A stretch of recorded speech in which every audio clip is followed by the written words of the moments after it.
a very warm welcome to Edinburgh University for the women's plate final this morning between Glasgow International and Dundee Volleyball Club. A very loud and rowdy hall, but the match is underway and it's 2-0 currently to Dundee. I'm delighted that we've got Kennedy joining us this morning to commentate with us.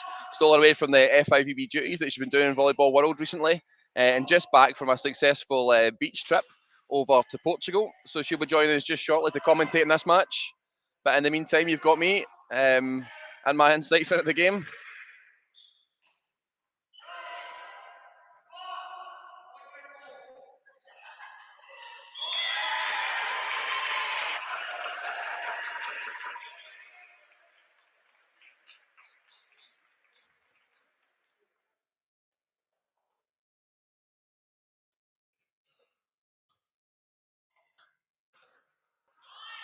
Dundee stretched that early lead to 3-0.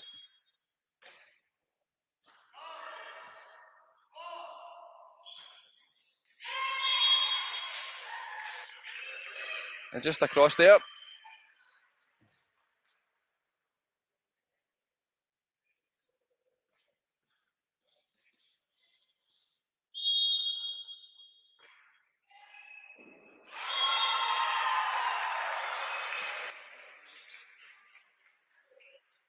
strong start from Dundee this morning.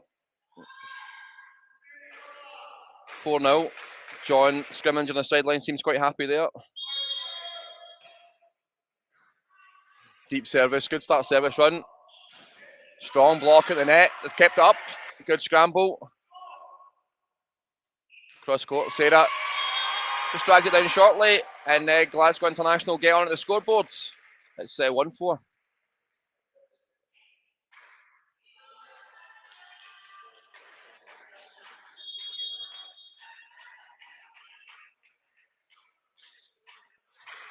Great, I'm getting the thumbs up backstage from Kennedy that she's with us now. As I said, just back from Portugal, a rather successful beach trip. We're delighted to bring her in. All experienced recently with the FIVB World Tour and on that FIVB World platform. So Kennedy, are you with us? We'll join you in the stream.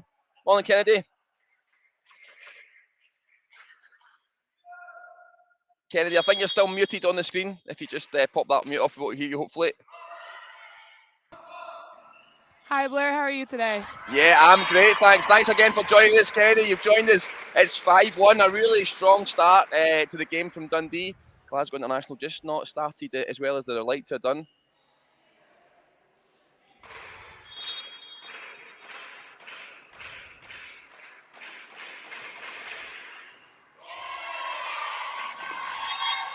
Good, strong service.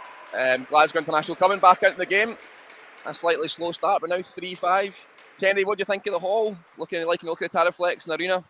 I mean, it looks fantastic. We trained in this hall quite a bit, and it has never looked this good, Blair. Yeah, it's great. A lot of hard work by a dedicated team of volunteers over the last 3 or 4 days, and a huge thank you to all those young volunteers and students that came along and helped get the Tariflex down and get all the branding together. And of course, our hosts here at Edinburgh University, they've been absolutely fantastic and welcoming us into the facility and allowing us to turn it into this fantastic arena that you see on your screens here.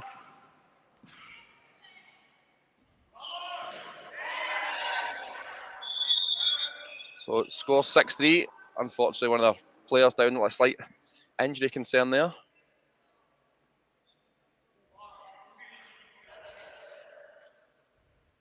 Hopefully she's okay. She's getting some treatment. Looks like we just rolled her ankle a little bit in the jump. Kennedy was just telling the viewers there that you were out for an early beach competition over in Portugal. I think you did quite well. Is that right?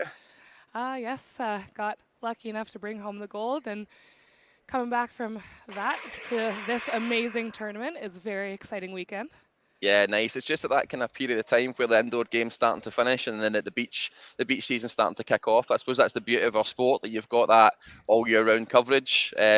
What's your plans for the summer, beach-wise? Have you got much in your sights?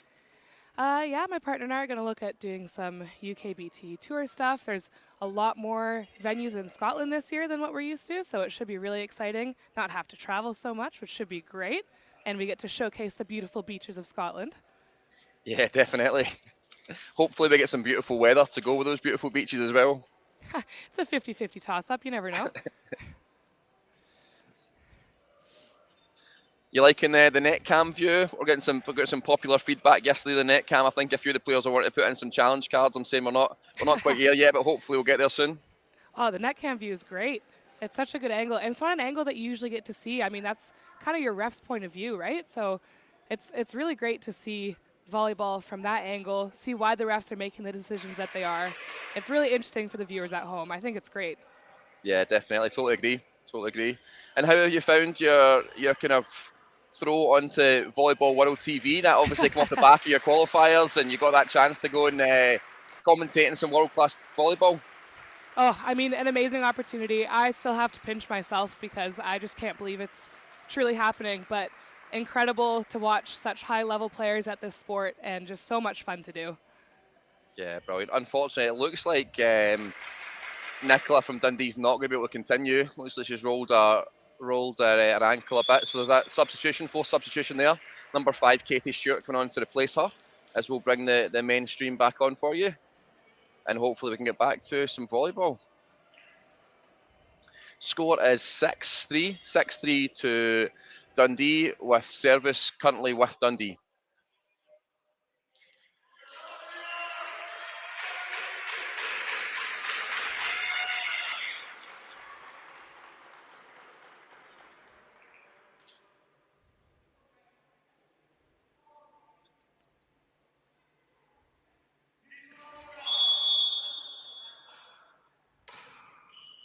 Good strong service despite the break.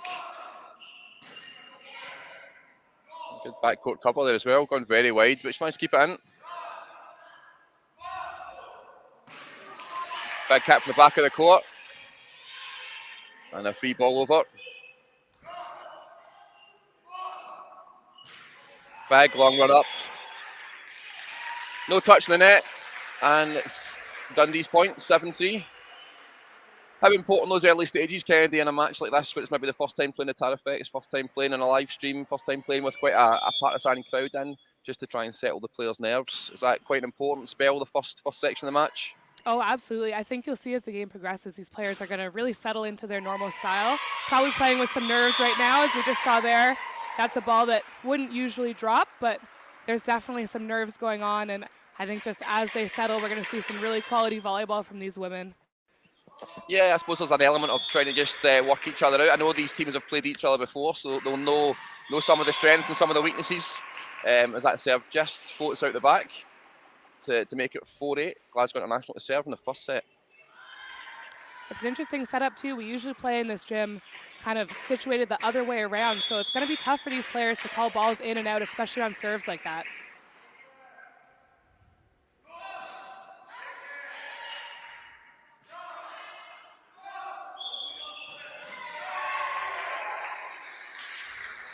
Handling fault, a couple of them called yesterday. The refs obviously on the ball there, making sure we're getting the correct technique on the set.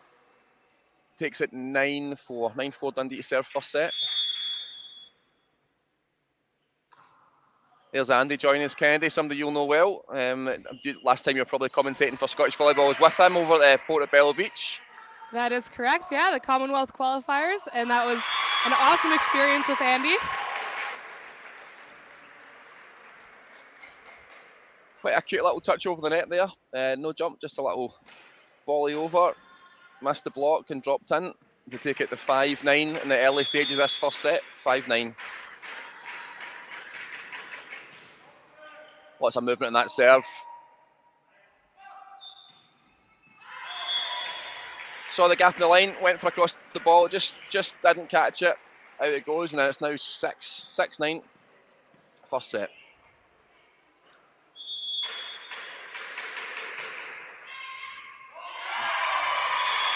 Another good strong service. So important, Kennedy, in that team when you've got somebody that's got a good service run on them. It takes a little bit of pressure off the rest of the team. It helps the team bed in and settle in.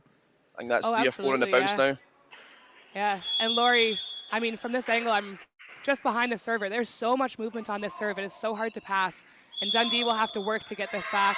Oh, and that's a lucky break for Dundee, as I say that, with a technical fault from the Glasgow International side. Yeah, a lot of zip. I think the ball lends itself to that, and you can see by the pattern of the ball just how much movement there is in the air. And it's, when you're receiving that, you're really moving all the time and making those movements to try and get the ball. So, yeah, strong service game. We talked a lot about service yesterday, but it's such an important aspect of the game.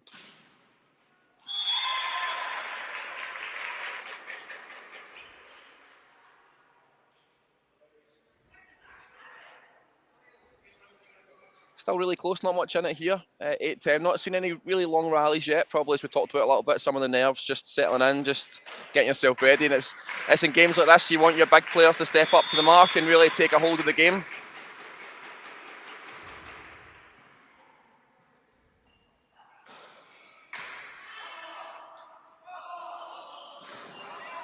Big hit, but enough on it the block, well received. Sarah just floats that over the block there. And again, developing into quite a strong rally. Big hit and a block. And they go again. And what a turn that is down the line from Piekarska. She hit that cross court 2, maybe even 3 times in that long rally. And what a heads up play to just crank her body a little bit extra and go for that line.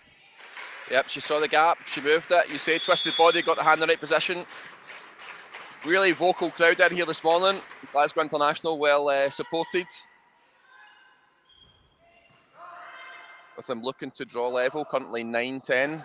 There's that hit again, but it is going out. It's got the touch, scrambling to get there.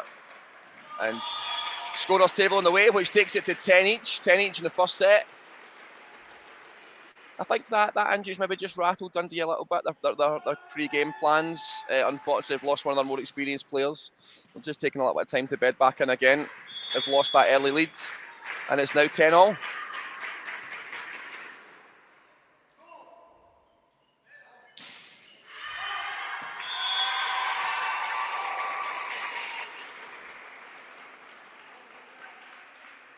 Thinking about a timeout, do you think, Kennedy? Oh, there we go, just as anticipated. I think it's just at that stage quite sensible for John to take the time out now. Just settle some of these younger players, have a little bit of a chat. Glasgow International went a good point and scoring run there. What about you? What are you saying to your team just now if you're the Glasgow International coach? I mean, Glasgow International, they came back. They were down early in this set. They've really kind of found the swing of things now, so they're coming back in.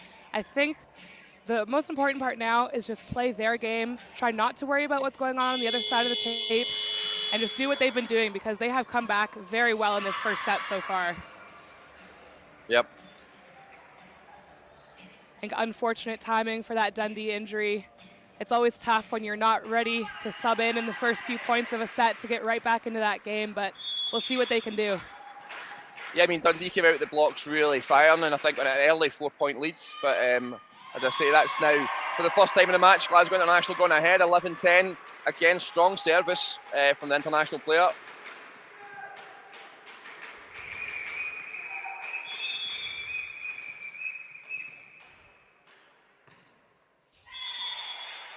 Trying to go cross-court there, but just didn't quite make it. 11-12, Dundee to serve. The bleachers are starting to fill up. We're expecting a capacity crowd of 250 in this afternoon for the Cup final games, which you're obviously playing in. Kennedy, you looking forward to that game? Oh, I'm looking very forward to that game, Blair. I will tell you that. Oh, big jump by a strong block there. It's over. I think that was off the elbow, and they've taken it. They're quite happy. This Dundee team came in off a really strong performance against Nuvok a couple of weeks ago to take that title. 12-all.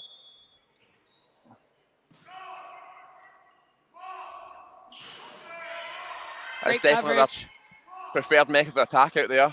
Going wides. Number 1 player there attacking from Glasgow International. But really strong blocking. Yeah, Dundee, I think, just now getting wise to Piekarska on the left side. So it'll be interesting to see what Glasgow International can mix around with the set. They go knocking again. That's maybe just net fault called there, I think, possibly. Yeah, I think just maybe a little overzealous on the block. These games especially, you really want to put your all out on the court, and sometimes you push a little bit further than you normally would, get some silly little points away to the other team.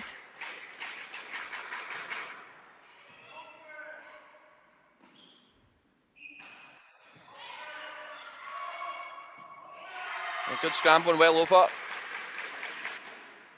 Dundee certainly using Sarah on that left-hand side there as their kind of preferential go-to. It's both left sides attack for both teams.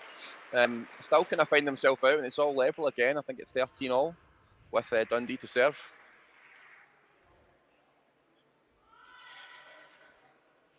Now, Blair, do you have any favorites for this game? Anyone you expect to take the win in a sweeping 3 sets, or do you think it's a pretty even matchup? I think it's pretty even. I was just speaking to both coaches before the game, and I think they were kind of anticipating the same thing, that there wasn't going to be much in it, as we just see an ace cross court there. Nice service, finding that top corner.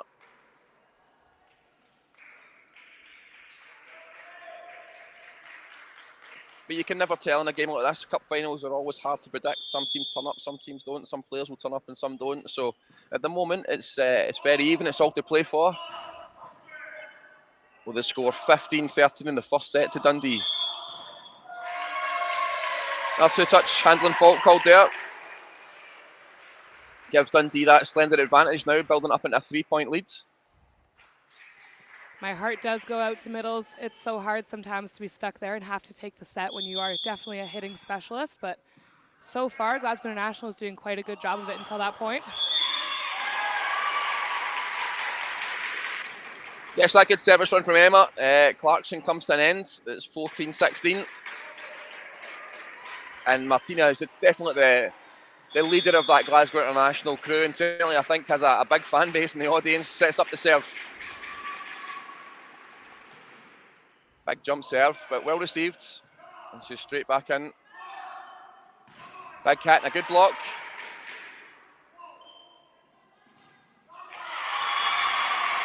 Well blocked again. 14-16, it's really, really tight. And they taking your eye in the early stages, Kennedy? I mean, specifically that last play, that's great stuff from number 5, Emma Laurie. She gets that swing in, immediately lands, and she's back for that block. She's really being solid in the front court. Glasgow International, they have 2 really strong left sides.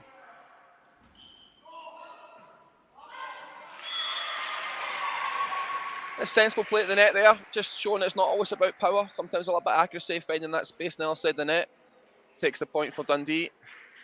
Now 17-15 in the first set.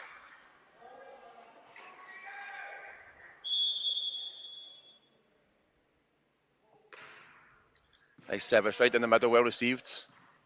High out wides, floated over, and almost identical from the other side there. Saw the gap in the middle, didn't need the power, just a little push in at the centre to win the point. Still very, very even game.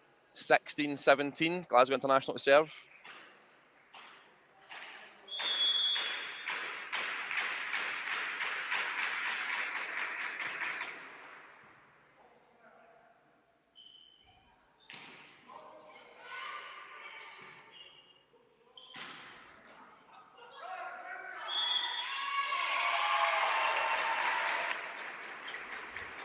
And it's 17-all this game. It is really tossed and turning from one to the other. It's similar to that fourth set of the game I watched last night between the Scotland men and Scotland students.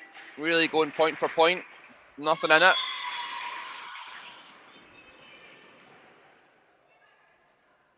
You think it's important, Kenneth, to get that first set on the scoreboard? Psychological advantage going to the next one that really helps you drive on, or just really depend on the mindset of the player?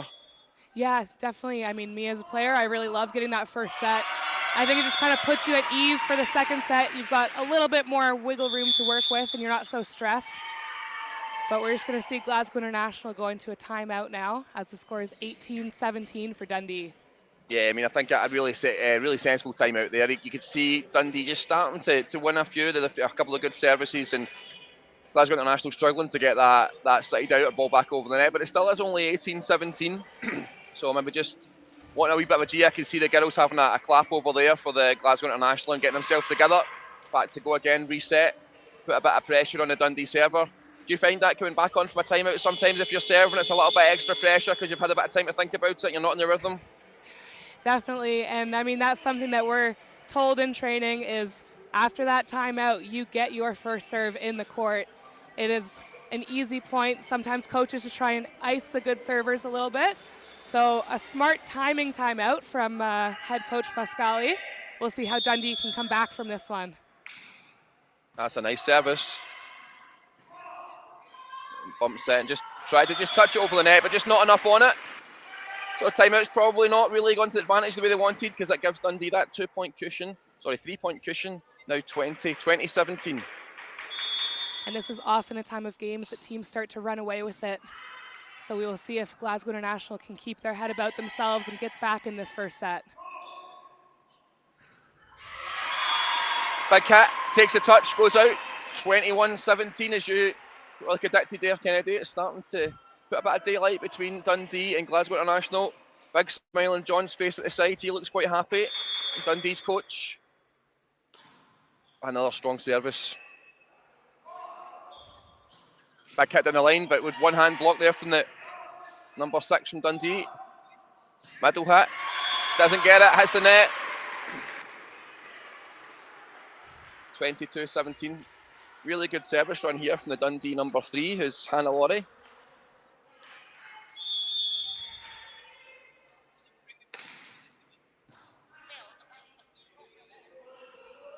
Oh, that will touch. Nice. Again, strong play from Glasgow International number 5 there. Using all her height profile. Nice early jump, but just a little tuck to the side to find the space. And Dundee just couldn't get to it. Score 17-22 first set. A right deep service.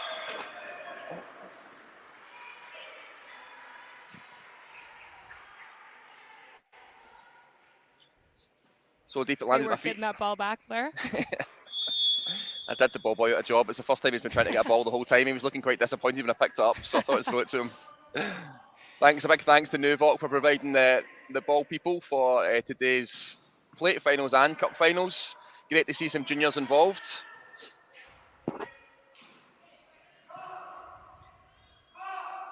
There's that favoured left hit. And it's just cooked it a little bit too hard. Really good approach play. I can see an angular run. You can see exactly what she was trying to do. She was aiming for that space in the top corner, but just overcooked it a little bit. And it's now 24-18. Katie Stewart with the service. It's just the edges out. Just the edges out. Just a case of excitement at the end of the first set, perhaps. It's so easy in this really big hall. This court does feel very, very small.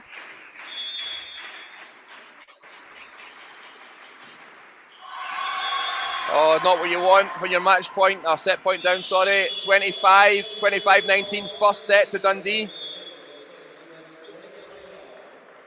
And that's a rare miss from Laurie, but again, just a little bit of nerves to the end of this first set.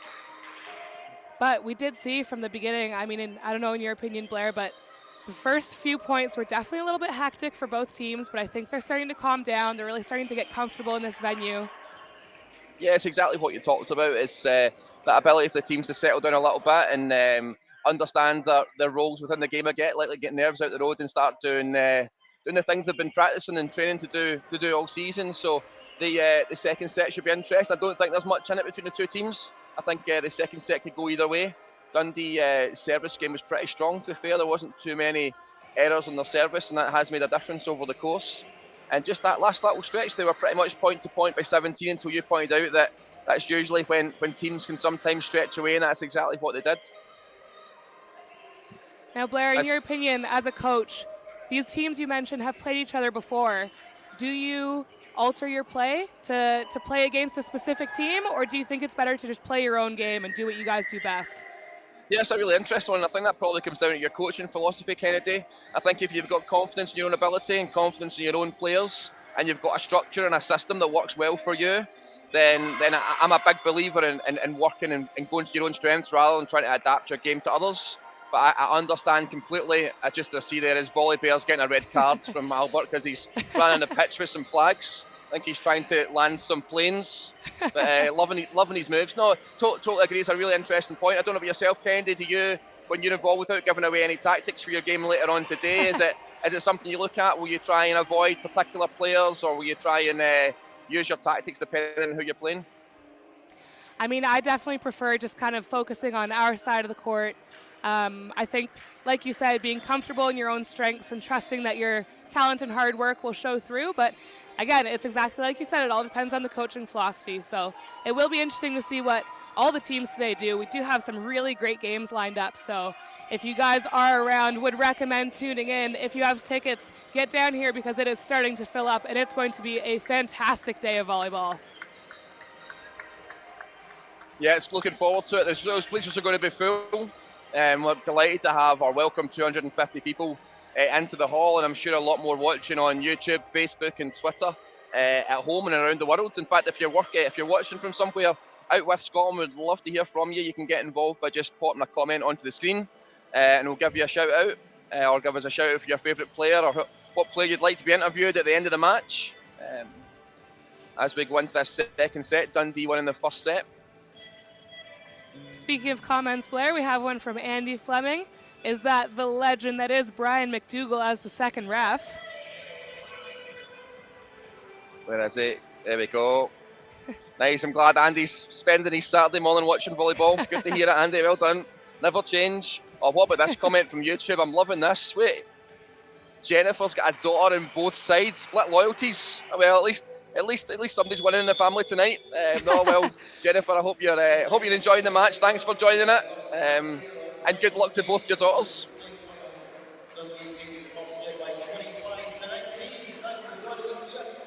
Let's check in support once again. Who's supporting Dundee? Let's make some noise for Glasgow International. Fantastic for the second. Sure, well, Phillips and Sculls in the second one. Thank you for joining us once again on finals weekend here at the Pleasance. Dundee get things underway.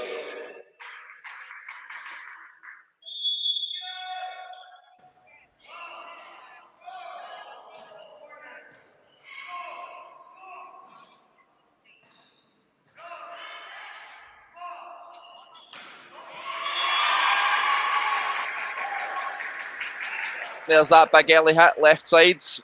Definitely we know we favourite, and they'll be happy to get that on the board, and that probably just starts off the game exactly where they wanted to start after losing that first set. Definitely a solid swing from Piekarska, and like you said, very good to get that first swing on the board. Looking back to their normal selves, Dundee, Glasgow International rather.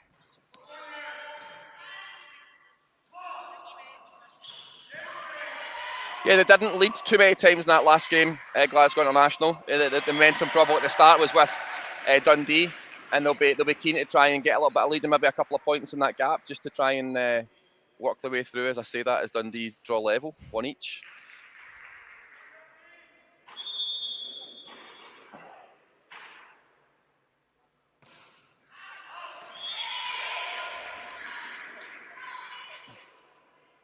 Just a bit too much on that service.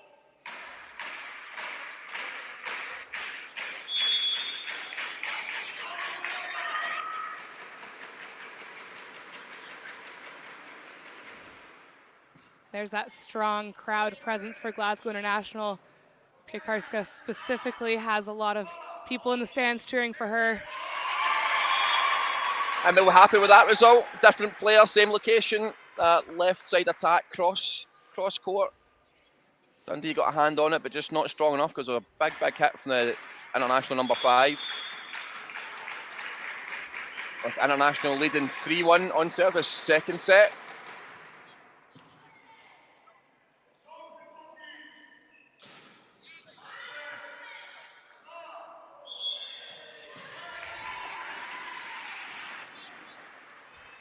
Libero in the right place at the right time to get that, but just a handling fault called again from international, which breaks their run of serves and puts it back to 2-3. 2-3 Dundee to serve. Dundee leading 1 set to love.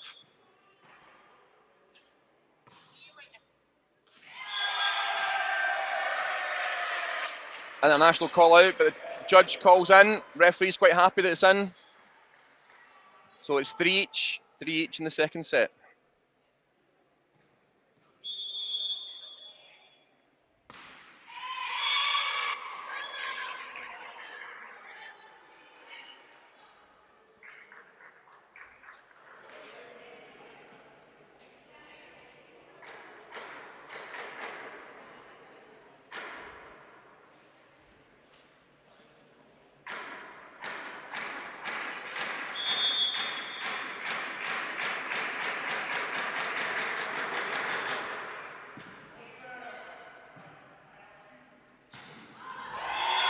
Oh, nice.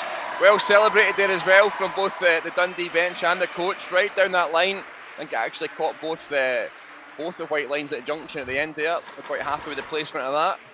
Brings it back to 4 each.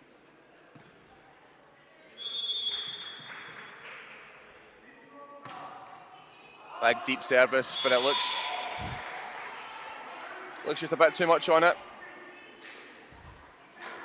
It's always fun, at least in my opinion, to see the body language of certain players after serves.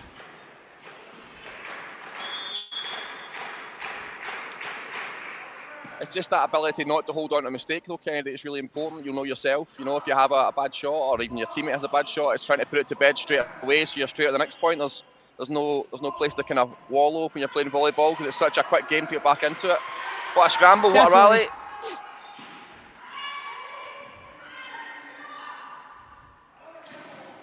Oh no!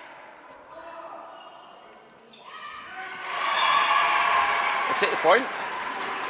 Absolutely. I mean, that's great play from both sides. Yeah. It's great to see the fight. Probably the best rally of the match so far, certainly of the second set. Gives Glasgow International that splendid lead, 6-4, as they look to try and pull that set back from their first one defeat. And I will say it is exhausting physically and mentally to lose those long rallies. Yeah. So very lucky for Dundee getting this point, getting a point back after losing that long rally. Yeah, I think that's really important. That's a really good point. Is that something you talk about, is trying not to give away that unforced error after you've just exerted yourself? You've worked really hard to get the point, and then you either chuck it into the net or put it out afterwards.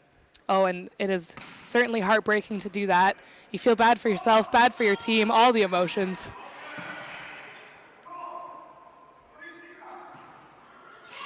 Oh, found the gap. Just a bit of a gap between the blocks there.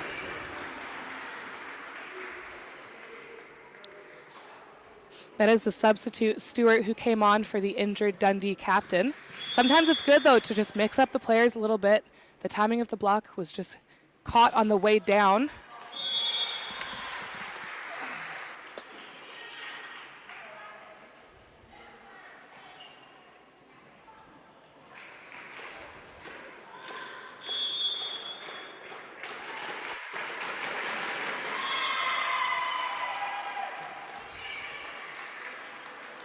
Got a little bit scrappy, I think. Yeah, exactly. She had a big run of serves in that first set, but misses her first one here. That's great coverage off that tip. Oh, straight back. Poor service error, and makes up for it straight away with a lovely hit. Lovely hit. Great swing. By the top corner. Really impressed with Emma in this game so far. She's she's done lots and controlling the game for Glasgow International very well. And that's exactly what you want in a player, Blair. Like you said, you just got to forget the errors, move on to the next point, and Emma Laurie just did exactly that.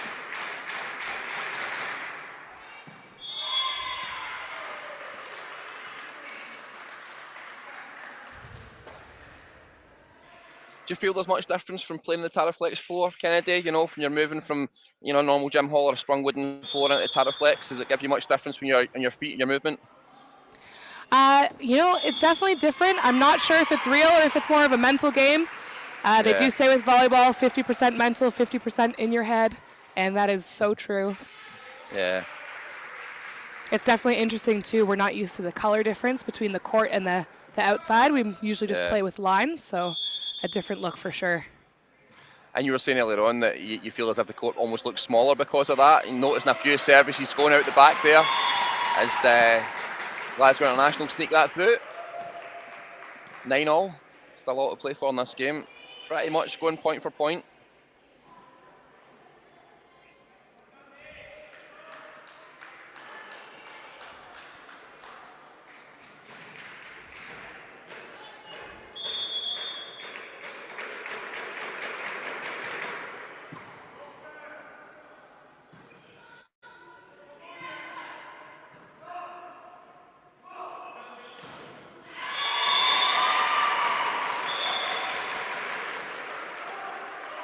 Oh, second referee just calling for the net fault there, I think there, maybe possibly encroached under the net, but the block went out, big hit, block went out, but Dundee take the point, 10-9.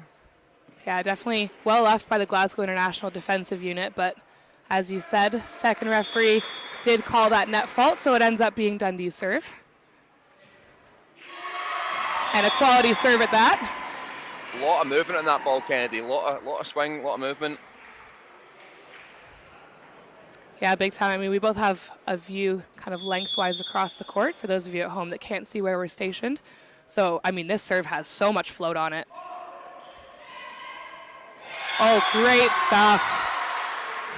Yeah, the block read that really, really well. It was an early jump, but it hung up in the air. And for the record, that is the second Laurie sister, number 3 on Dundee, Hannah. Definitely think we're going to have to get a Laurie interview post-match with both of them on, as that service just trickles over the net, but they're still going. Great effort. That's unfortunate. And just short. Unfortunate, yeah. Good hustle.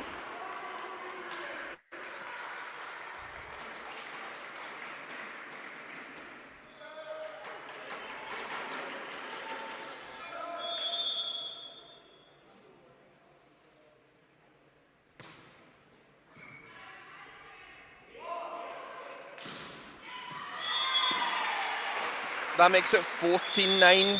14-9, the timeout called for Glasgow International. So 14-9 to Dundee. Nope, sorry. I think it's correction in the scoreboard there.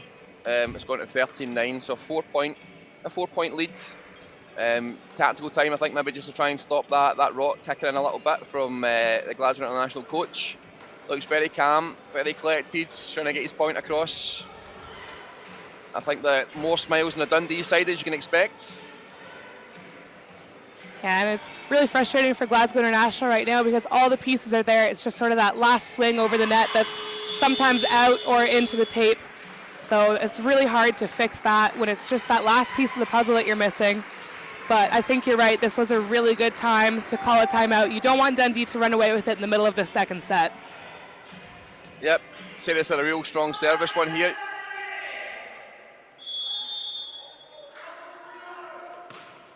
And again,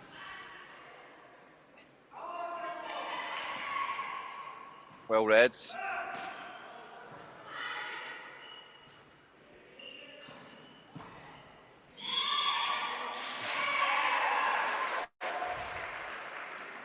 And the call on that one was a lift.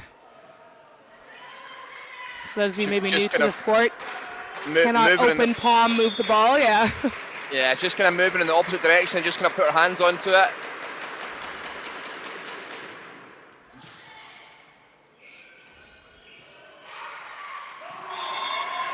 And what a good timeout that was from the Glasgow International coach. He's turned that round. I think that last point's his. You know, he's called that right at the right time. Score 11-14. 11-14 Glasgow International to serve. Dundee are up 1-0.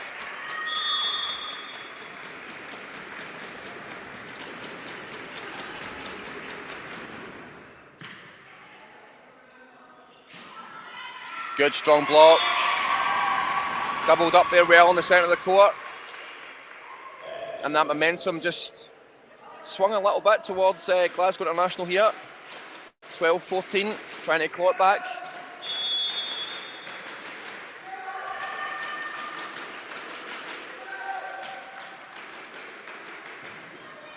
Oh, how about that? A big scream. That's a fantastic serve. Big celebration. And the spin serve is not something we see in a lot of women's volleyball.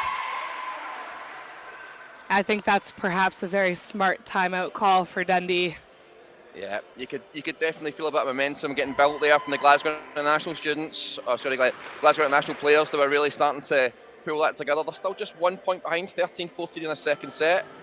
And John, life member, Scottish volleyball, using all of his experience, all of his knowledge to try and break up that momentum a little bit, have a little chat with his players and just reset to get them back in the court to try and break that comeback from Glasgow International.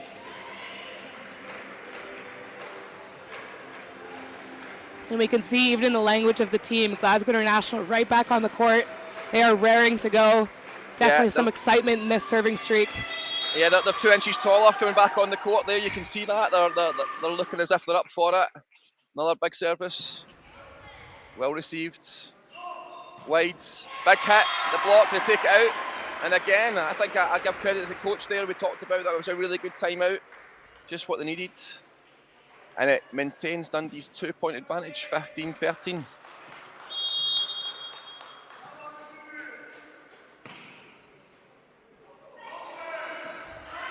Libro's done well to get across to that there. Dundee a chance, big high one. Looking for the back of the court. But it's out, just a little bit too much on it. Well left from International as they claw another point back.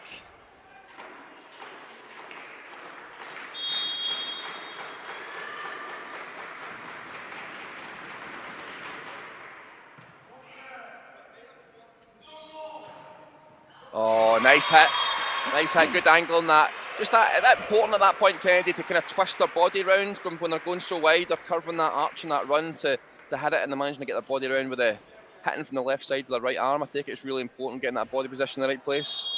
Oh, definitely. And that's Laura Ward, who we just saw the point previously, can also crank it down the line. So she does a great job of using her body to manipulate that ball. Really important for hitters to keep it interesting, not let the defense know what you're going to do next. And I think that's working so far for Dundee as they're up by 3 points now. Yeah, you don't know predictable. Predictable becomes easy to defend against. Mixing up a little bit, and there's a great example of that there. Emma just reading the block, saw the big gap behind the block, and just lifted it over the top of it, using that height profile, using the experience, and a great point for International. Bring it back to 15-17.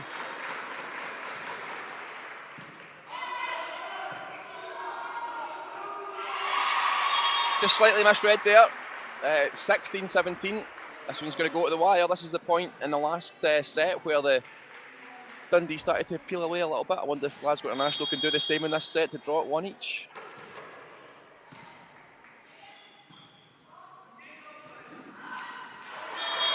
Went for the line, just dragged it wide, and then we've got a tied game, 17-all.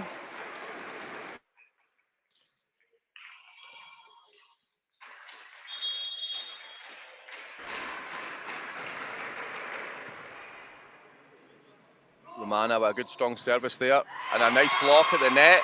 Combination of number 3 and number 8. That's Hannah. Nope, it's not. It's Camila and Patricia at the net there for Glasgow International. International ahead in the game, 18-17. Another strong service.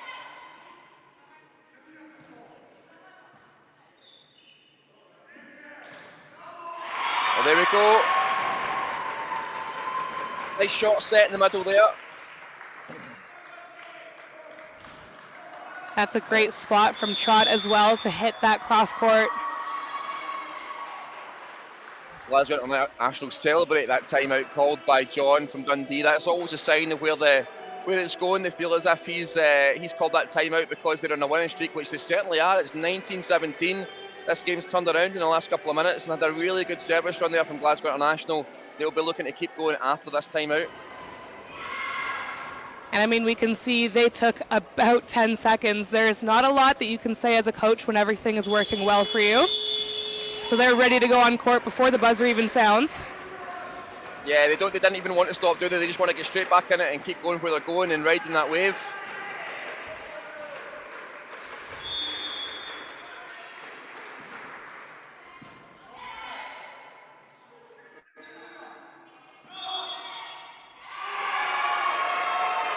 Handling fault called.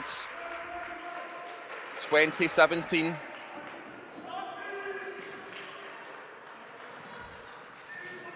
Point scoring almost a carbon copy of the first set, but to the other way this time. Dundee managed to close it out in the first set. I wonder if Glasgow International can do the same here, and is there any way back, Kennedy? That's 4 points now. It leads 21-17. I mean, it's so tough at this point. You kind of get a little nervous going into the closing third of this set, and you see some unforced errors creeping into the Dundee side, stuff they wouldn't usually do mid-set. But it is possible. Stranger things have happened. Lovely touch there. The set was actually still a little bit behind her, but again, reached backwards, little touch over the block. 22-17, and what a service run this has been from Glasgow International number 15. Fantastic from Romana.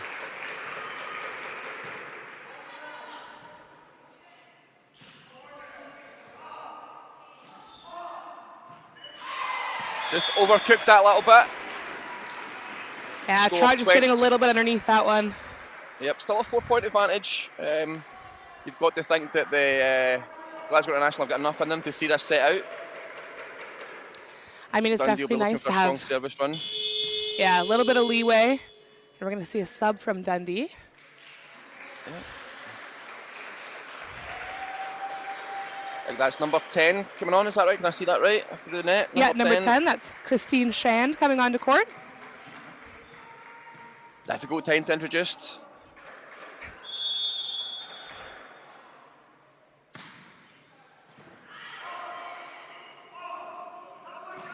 And it's straight to her. And that's a sensible play. You know, you've got to try and go and see that person that's just on the court, make sure they're ready, and I can understand exactly why the target of that were hit there. 23-18.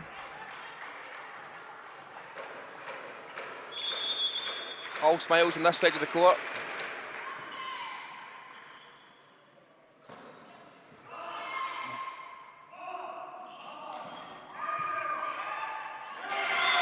Nice middle hit again there. Emma, the captain, certainly putting her captain's performance today. 24-18. Nice service. And it goes out. One set each. 18-25.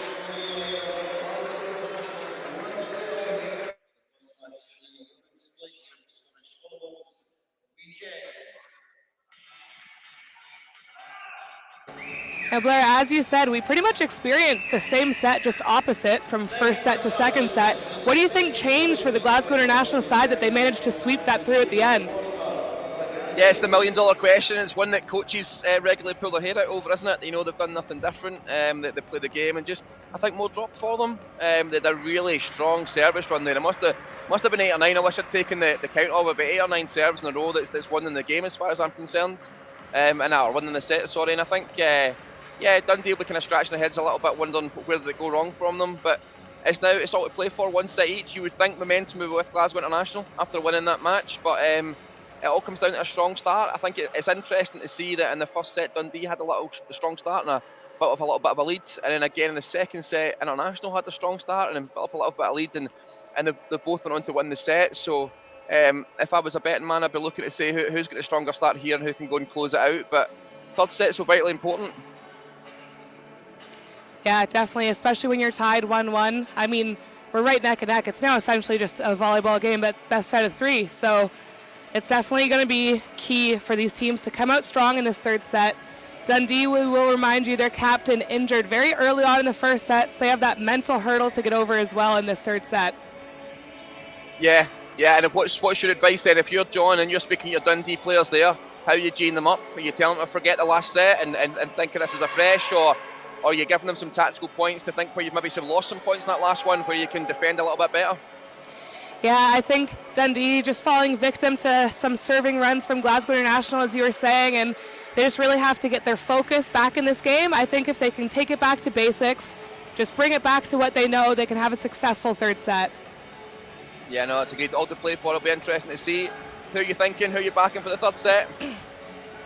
You know, I'm in front of the Glasgow International bench right now. I see them dancing to the music. I think they are in high spirits. I think if they can harness this energy, bring it into the set, I'm backing Glasgow International. What about you?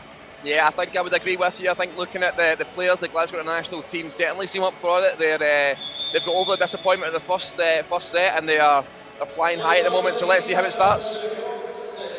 We'll just get a look at Volleyball Bear here. Our very lovely mascot, Volley Bear, joining us for this weekend.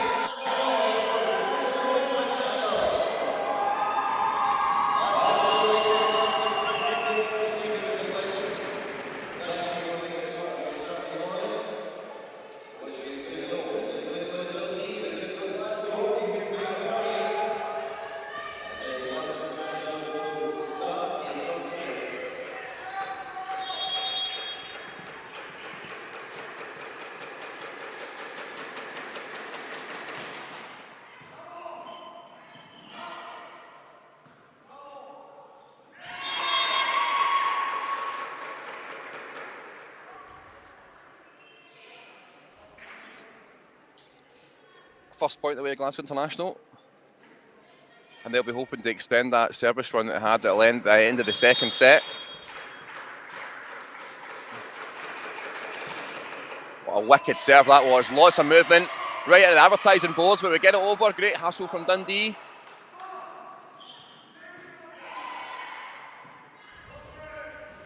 It's gone for the line. Oh wow, what a rally to start this third set. And it's out, and Dundee celebrate. Definitely says something about the mindset of Glasgow International right now, though. They are absolutely going for it. And I think coming off the high of that second set, it's going to be really key for them to start this game strong. Nice service.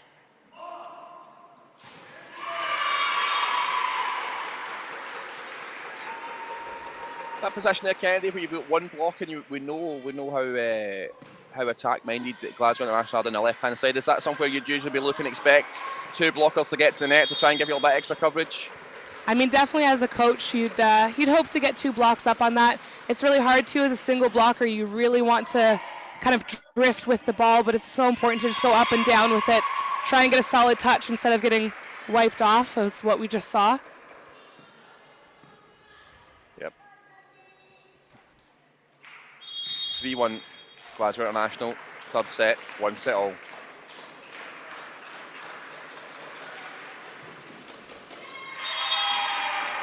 Overtook the service a little bit. You can see where she was going for that cross court. Had some success with it in the second set. This game still all to play for, really edgy, as you would expect in the third set. 2-3, Dundee to serve.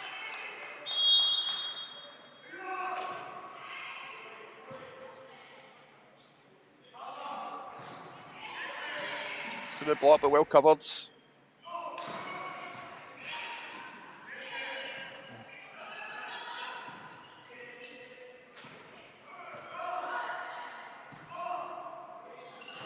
Oh, big jump. Nice block. There's a difference with having two blockers at the net there. 4 hands, 4 arms, much harder target to get by. I think that might have been our sister blocker there. I'm not 100% sure, but I think it was a bit of family love through the net afterwards. I'm not sure if you can see on the live stream, but Hannah just threw the net to her sister, said 1-1. They've both blocked each other once. Oh, just got in the way of each other there.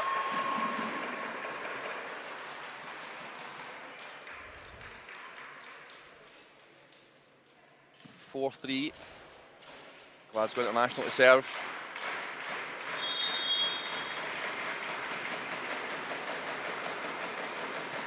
Nice to have some international viewers watching us out from Poland. Certainly a few Polish fans in the crowds just now.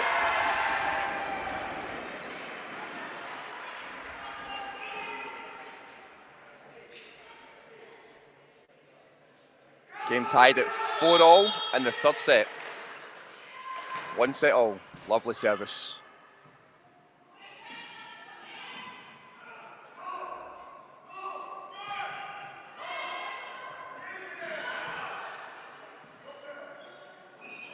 Oh, just not enough movement there. Just the attack before that there, Kennedy, you saw the set going from one side of the court to the other, and then deliberately I think the attacker's gone back to the other side of the court, and I can watch from my angle, you see the whole team being pulled to one side of the court and then being pulled back to the other side of the court. Is that quite a deliberate ploy from the player that he looks to create the space from the set and then the attack to try and exploit that space? Yeah, I definitely think that was deliberate from Dundee, and it is unfortunate they didn't get that point because that was some really good volleyball. Yep.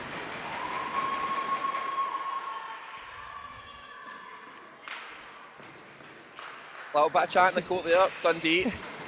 Very focused, very driven, just having a little bit of a reset. We see Piekarska getting the crowd into things. Some players just love a good crowd.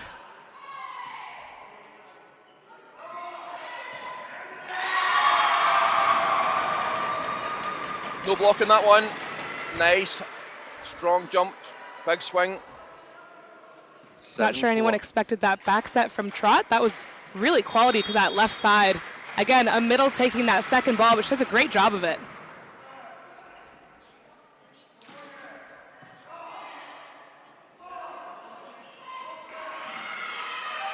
Nice block in the net there. Tried to push it. Well read from Sarah. She just pushes the ball straight back over at her. 7-5.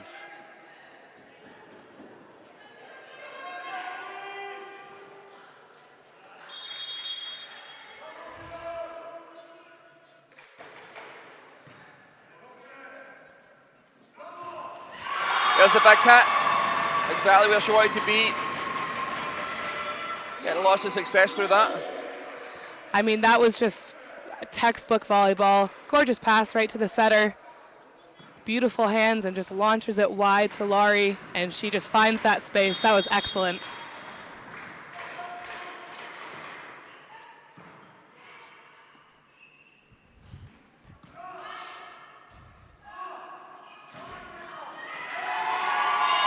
And they've got it again just through the block, just on that side. Getting lots of success through there. 9-5, starting to creep away a little bit. This is really where you need your big players from Dundee to step up. Now, is this what you expected from this third set so far, Blair? Yeah, I mean, I think they just to get another point there, just a really deep serve. The receiver just didn't manage to shuffle her feet in time, just got off her shoulder. Yeah, I think the momentum, as we've talked about, the momentum was with Glasgow International. I thought Dundee had started okay, and it was relatively straight point for point, but as we see them starting to stretch away, and Glasgow International captain, Emma, who for me has been the best player so far on the court, serving. But a really strong return back there from one of the more experienced Dundee players, trying to bring themselves back at the game. As I said, this is the time for the big players, this is the time for your experience. These are when you need your star players to stand up and start to carry the team a little bit and win those big points. 6-10.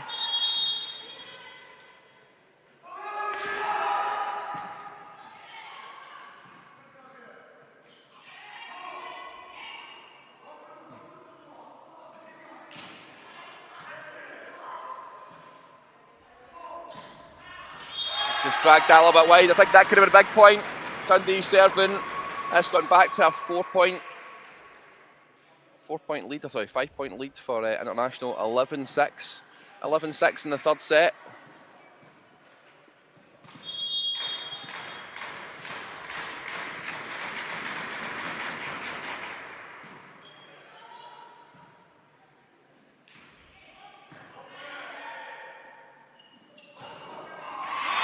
Big hit. Seen it before. We've seen it. In fact, we've seen it all three sets. Getting a lot of success for this time. That attack on the left-hand side. It's definitely interesting. Setter Camilla really likes to hit Piekarska with that fastball. It's almost a shoot, but when she does that, it's really hard for Dundee to get a block up in time, and it just opens up the whole court for Piekarska.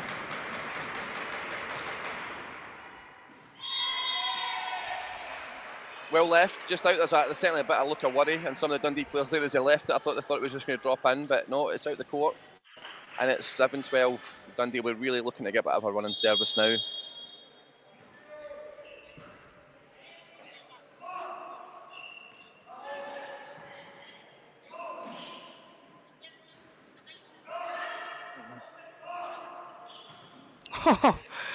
No way. I hope everyone was watching that. Back to the net, swung the arm over the top, takes a celebration from the crowds. Just took out the blocker and just dropped in right in the corner. Knew exactly what she was doing, knew exactly where the players were. Maybe not an orthodox shot, but it certainly worked perfectly what she wanted.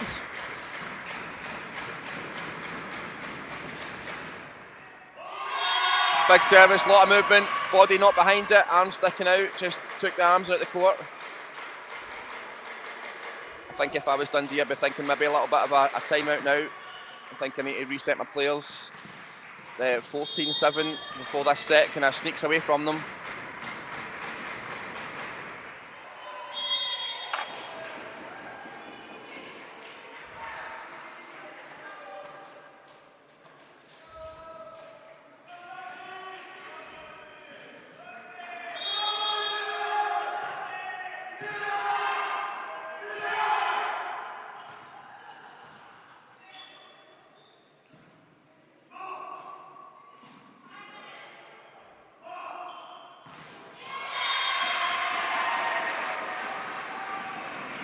The score's 14-9 or 9-14 Dundee to serve.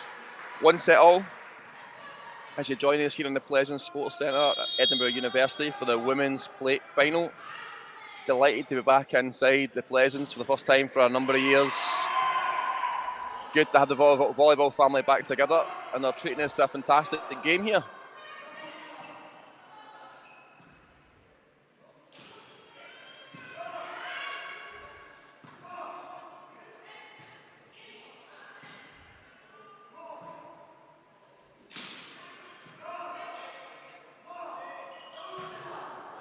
Oh, lovely touch. What a save. Great rally. Just overcooked that little bit, just took it out. It was a great rally, a couple of great saves. But it scores 15-9. And there's a substitution for Glasgow International.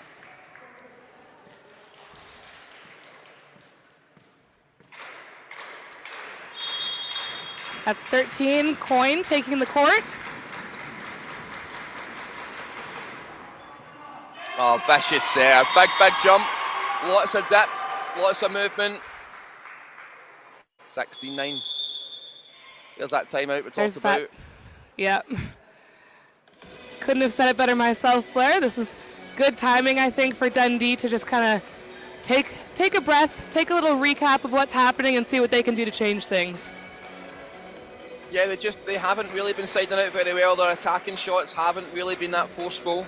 I think they're rattled a little bit, if I'm being honest with you. I think they're rattled with losing that second set, and they haven't found the answers in this third set so far, and they're going to have to move quick because they've got a 7-point lead to try and claw back. And Glasgow International probably just need to keep doing what they're doing. They're the happier of the players going back onto the court, as you can imagine. Dundee looking a little bit dejected. They really need, as I say, their big players to pull them together and lift them up and try and get a few points, and certainly not let this Glasgow International team go on a run of serves. Now, as you said, Glasgow International are 7 points up, but we're more in the middle of this third set. So do you think Dundee can come back into this? I think it's a big ask, if I'm being honest with you. I think they're going to have to try and get a good run together, make sure they've got a strong service, and really, when they're getting the chance to take the point, because they haven't really had too many killers in this set at all.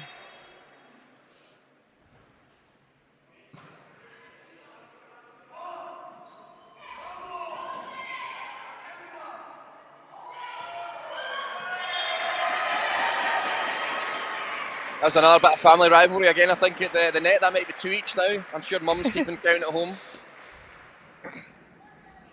Definitely seeing some looks between the Laurie sisters.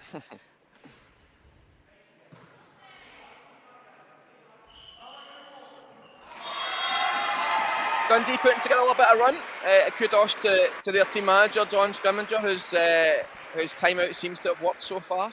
Still a long way to go, 12-16.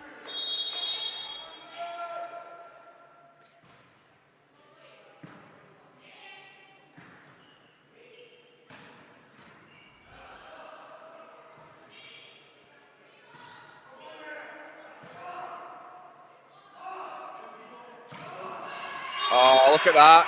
Perfect position. Nice high jump, middle of the court, finds the top corner, lots of power.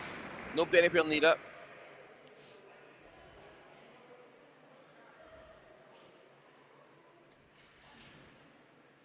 (17-12). Do you think there's a way back into this for Dundee, Kennedy? I got to agree with you. It is a big ask, especially as we're creeping toward the closing third of the set.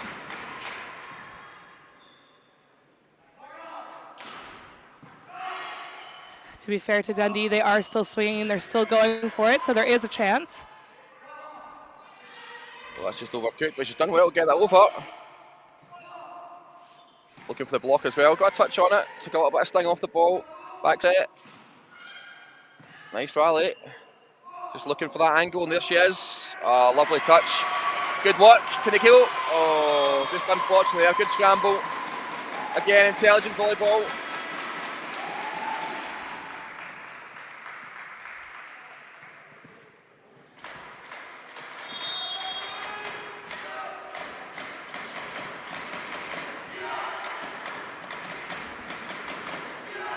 That's fantastic hustle from Dundee, keeping his Yeah. ball alive. Oh wow, look at the angle in that. That went from outside the net line right across.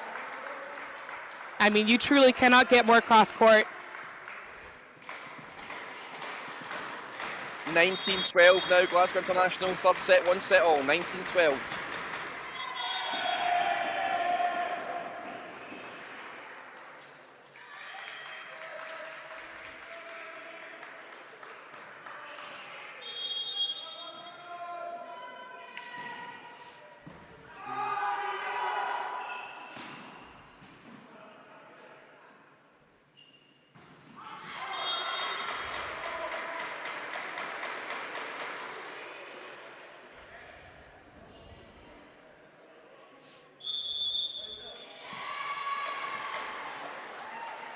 Another timeout called there, I think.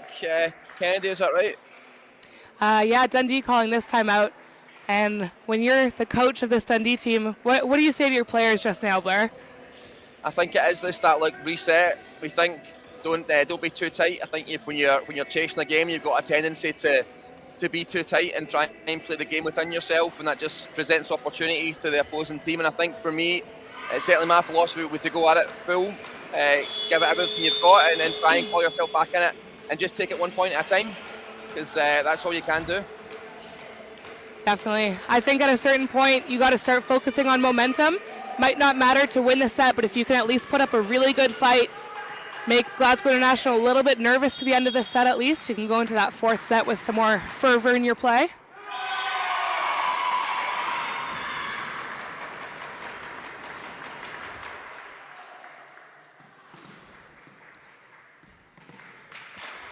That's Cherna with the serve for Glasgow International, and she gets an ace on her first serve back in.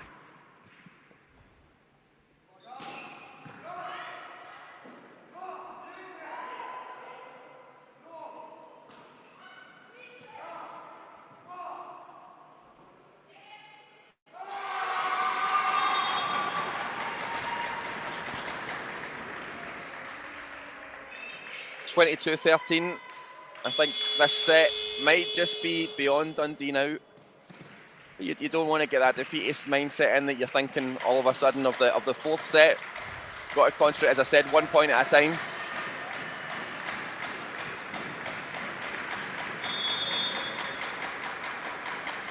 See John just asking these players just to calm down a little bit. Obviously just maybe letting the occasion get the better of them.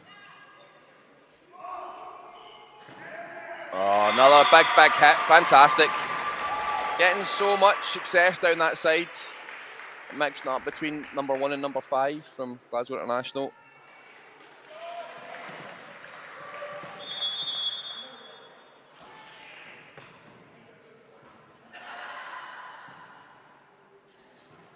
A 10-point lead just now. Clawed back to 9.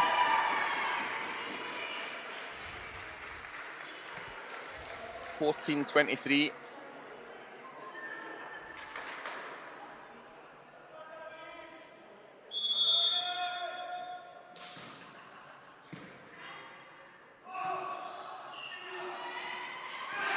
Oh, lovely up. What a pancake there.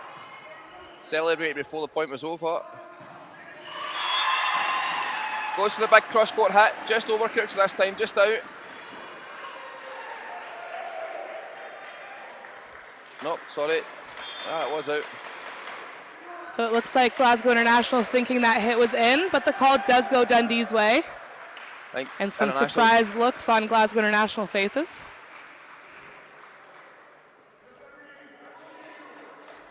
Yep, referee's just saying he's overruled the line judge there, I think. Just from his position, he's obviously a better view of it.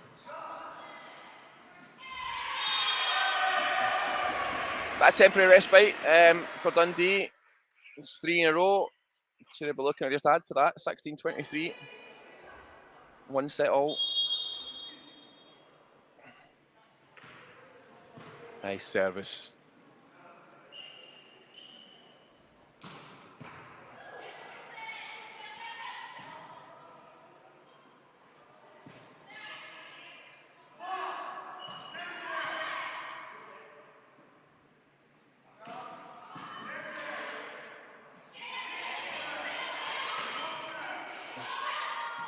Another great rally. No team wanting to give up the point. Big kick came a long way. Set maybe just a little bit flat. And it's into the net. 17-23. They couldn't do it, Kennedy, could they? Stranger things have happened, Blair. You never know.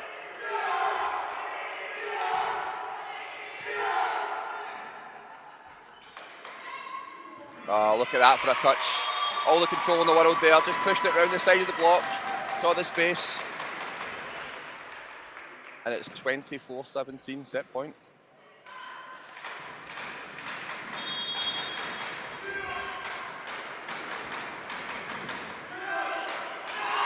There it is. 2-1. 25-17. We're just going to take a quick break and we'll be back with you for the fourth set.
And here we go again. It's the fourth set. Glasgow International lead 2-1. Hope you're enjoying your Saturday morning volleyball with us. Lucy, thanks for joining us. I hope baby Xander slept through the night and enjoying the volleyball too.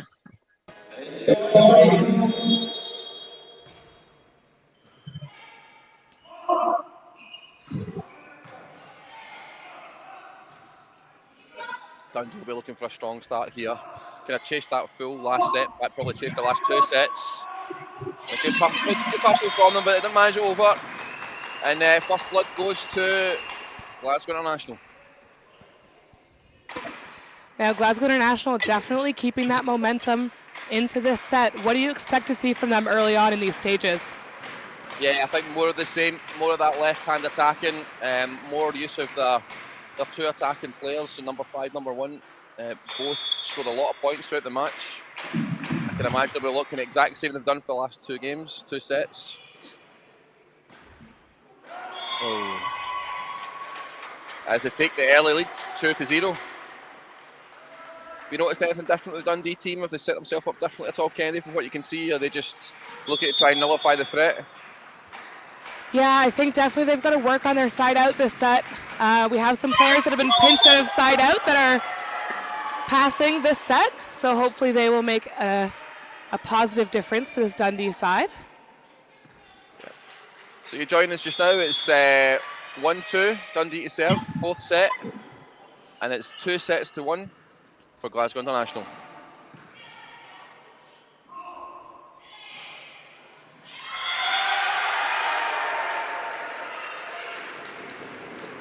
Two each.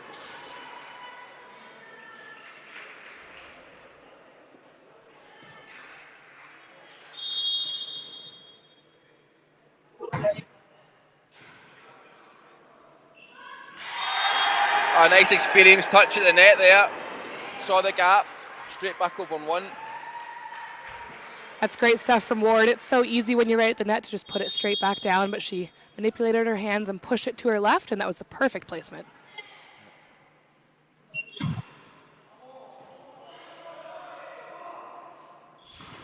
Big hit, blocked there, but the power on it just takes the block straight out. And it's tied at 3 each in the fourth set. Glasgow International lead 2-1.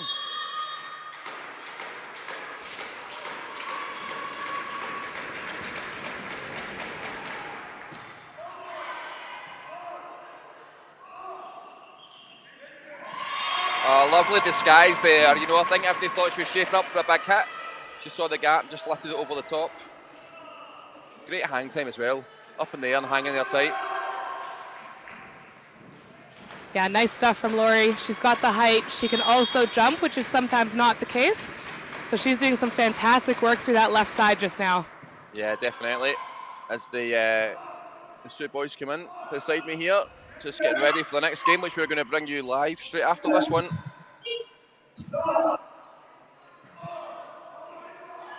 Oh, it's another lovely depth touch to the net there.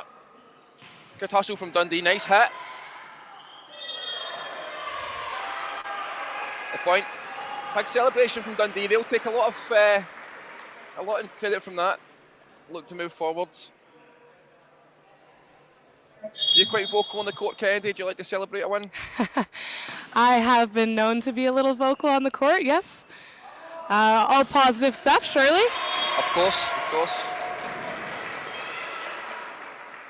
But yeah, I definitely think that mindset is a huge part of the volleyball game, and sometimes even those little points, just getting a big celebration, you can get into the head of the other team, maybe make them feel a little bit nervous and give yourself a little bit of backing for the next point. Yeah, and I think, lots of players are different. Some will really thrive off that, the ability to, there we go, nice swing at that, found the space. I think some players will really like to hear their teammates cheer them up and get them going. And others maybe not so much, but yeah, I think if you're vocal and you're celebrating those small wins, it starts to eat away at the other team. 5 each, important point in the game. Feel as if Dundee have got a little bit of confidence. But that's what you want from your big players, because it just zaps the confidence right out of the team. And this Glasgow International crowd is deafening. Blair, you and I both have headsets on. I don't know about you, but I can hear them very clearly. Yeah, very, very loud.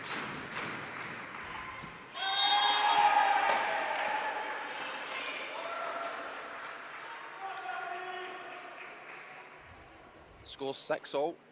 Fourth set. 2-1, Glasgow International. Evenly poised.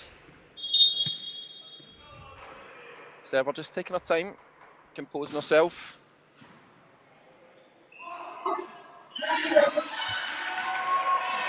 Oh, great hustle from Dundee. That was a big attack again, strong block. Just got away with that one. Oh, 3 coming together, but they still managed to get there. A little bit messy, got the job done.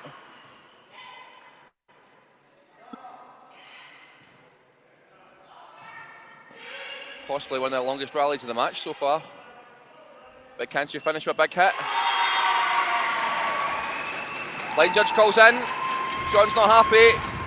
He's got a big smile on his face, but I think he knew. Having a chat with the assistant referee who's having a bit of chat too. 7-6. And there's a smile on the face of Scrimgeour. I think maybe calling that out more out of hope than anything else. Yeah.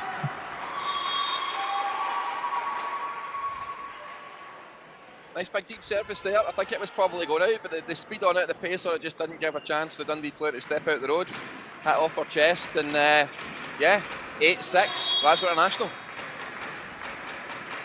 Nice variety in the serve there, took the pace off it, dropped into the middle.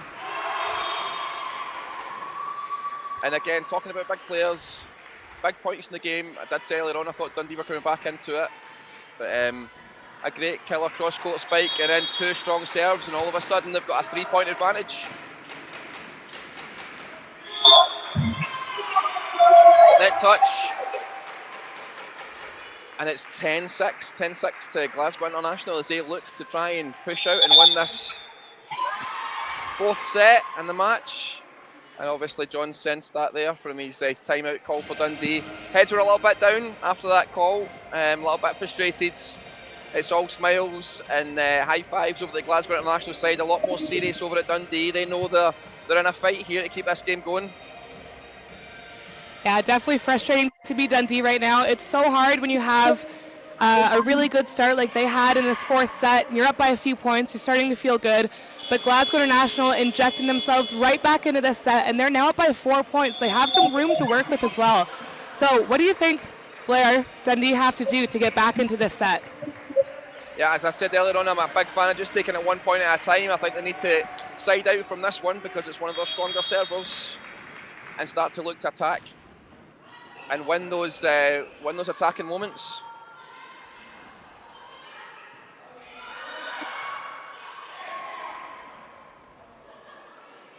And there's opportunities there that are just going to waste, that they've put themselves in a good position and they're not managing to win the point.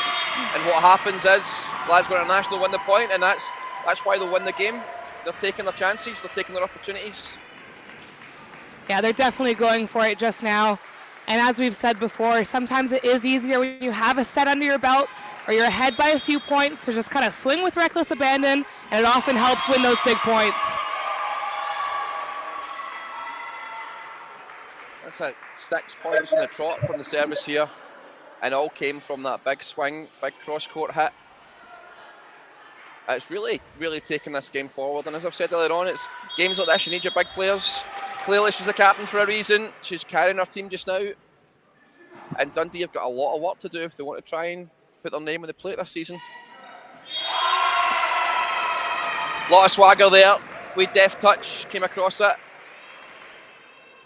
Saw the block, but just pushed it down at the side, dropped over the net.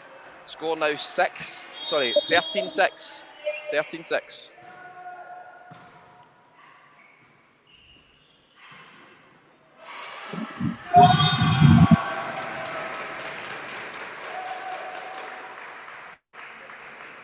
And that's a tough bounce for Dundee. It just hits that net bend as it goes over, catches the defense on the shoulder, and the ball did go up, but no one was there to get underneath it. So another Glasgow International point. Real good service run comes to an end, tries to go for the line. I'm really impressed with the variety in the service there, with both sides of the court, with a fast one, with a drop one, going to both lines, but it's now 7-14, and you've really got to think that if Dundee want to stay in this, they're going to have a strong service game here. Yeah, Laurie on the Glasgow International side definitely being a problem for Dundee, so they're going to have to put a stop to her. Quick things. Just a little bit of movement there.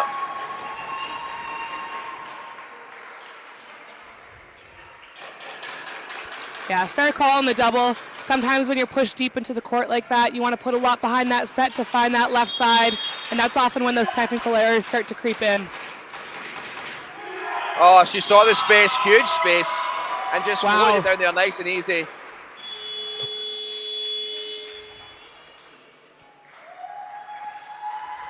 I think that's just a sign of Dundee being on the ropes a little bit. You know, that's an error there, not covering the court very well, but exploited from Glasgow International, and I think they've just been a bit more ruthless.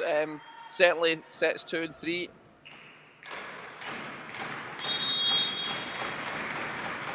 Can definitely speak from experience playing against Glasgow International. They are a scrappy team. They will put that ball back onto your side, and they will not give up. And it is great to see that on display here today.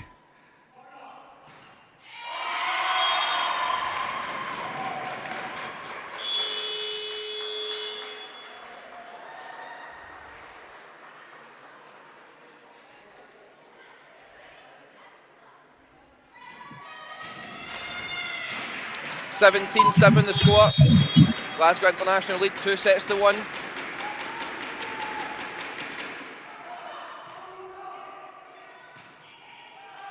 Just a bit too much on that. I think Dundee starting to run out of ideas a little here.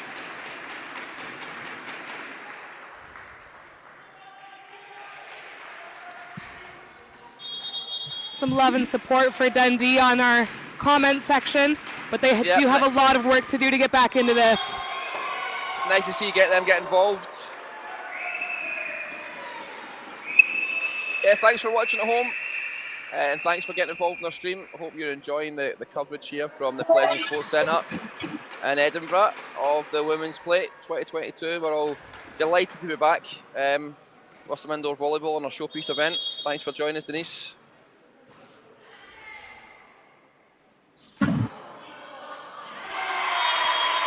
There's Lee getting involved as well. Unfortunately, just another point from the Dundee supporters, but disappointed, but another point from Glasgow International. Takes it to 18-8. 18-8.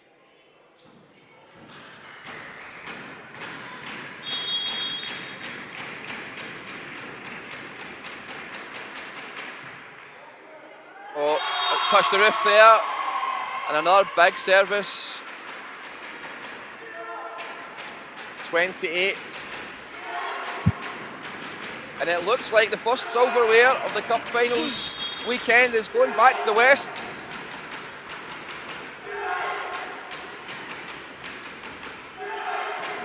Oh, nice hit. Nice hit. And a big celebration. 9-20. Now, Blair, I'm sure it's no secret you are from the West, a regional development officer in the West. How do you feel about the hardware potentially going back that direction? Yeah, listen, West is best. I'm allowed to say that. Over here in Scotland's second city. We don't have as much West interest as I've liked probably across the finals, but it's good from my point of view. I'm delighted just for Scottish volleyball for everybody to be back together. Obviously, it's a shame that Dundee potentially are letting the game slip away from them, but it's been a really great display from both teams. So I'm just happy for everybody to be back enjoying volleyball, both in the hall and online watching at home. It's been a tough spell for everybody involved, not just in volleyball, but obviously just in general. But it's good to see our indoor sport and this showpiece event back on after a few years' absence. As we see a lovely hit down the line there to make it 21-10 as the Glasgow International team close in on this championship.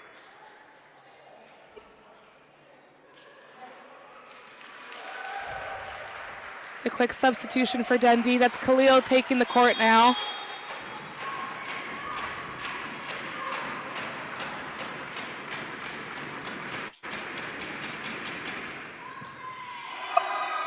Oh, just lovely, nice service.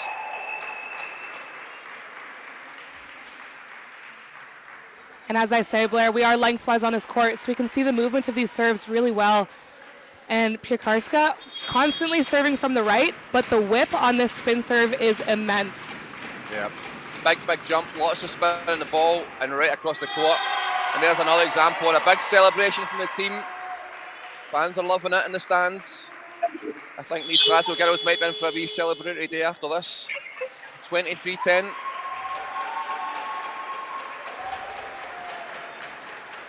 Sub for Glasgow International as well as Hendry's taking the court.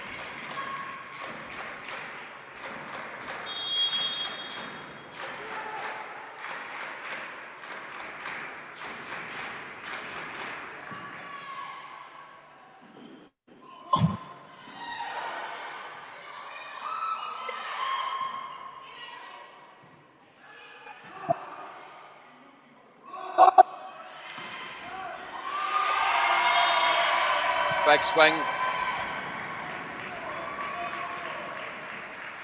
And that's Glasgow International within one. Yep, match point. And there's the timeout. Very cheeky time for Scrimgeour to call a timeout. Yeah, may as well use it. Use it or lose it.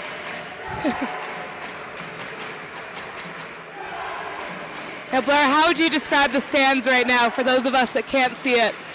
Yeah, they're absolutely bouncing. I don't know if you can hear the constant banging in the background, but there's a couple of fans that have got 2-litre bottles of juice that are absolutely bouncing them off the bleachers and adding some adding some entertainment to it. So we'll watch this last point and see if they can finish it off.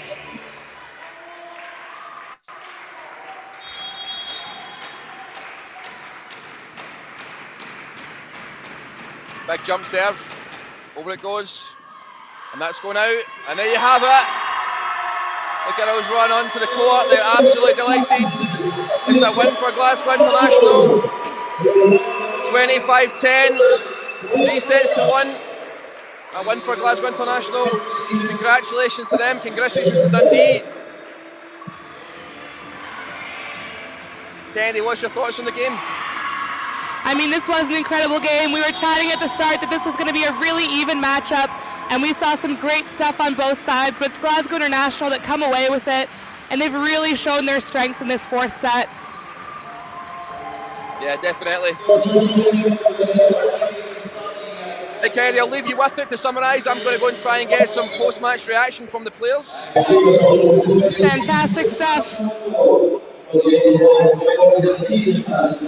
So for those of you maybe just tuning in, we have just seen Glasgow International take on Dundee for the women's plate. But stay tuned, coming up next we have St. Andrews University taking on Forza in the men's plate. We then have Rachel Morrison, captain of the University of Edinburgh volleyball team, taking on Caledonia West for the Women's Cup. Big game that. And immediately after that, we have the Men's Cup. University of Edinburgh again taking on City of Edinburgh. Just now, we are going to have the hardware presentation for the women's plate as we have our lovely staff and volunteer take this out onto the court.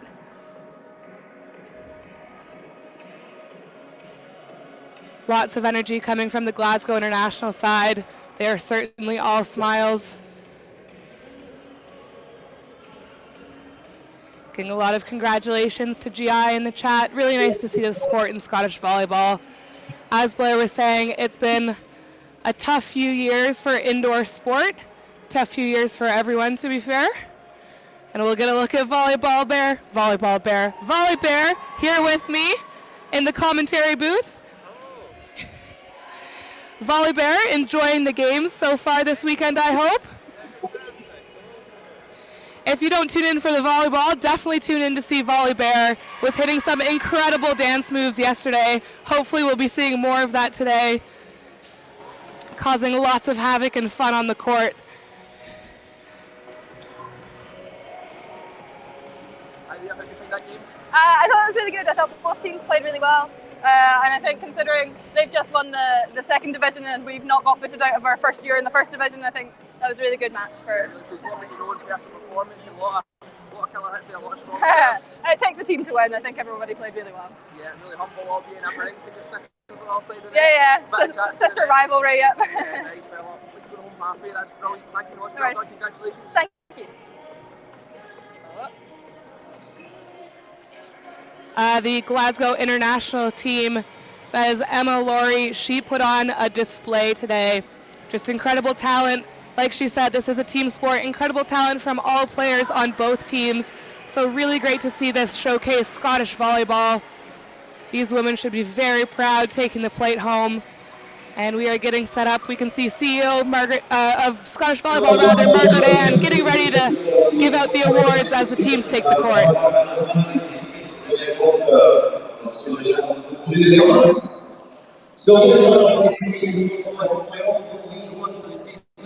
That is Jessica Zita from Newmark Volleyball Club. She unfortunately can't be here this morning, but also making to get the award for the handbags for absolute most fun play this season was Jessica Zita from Newmark Volleyball Club.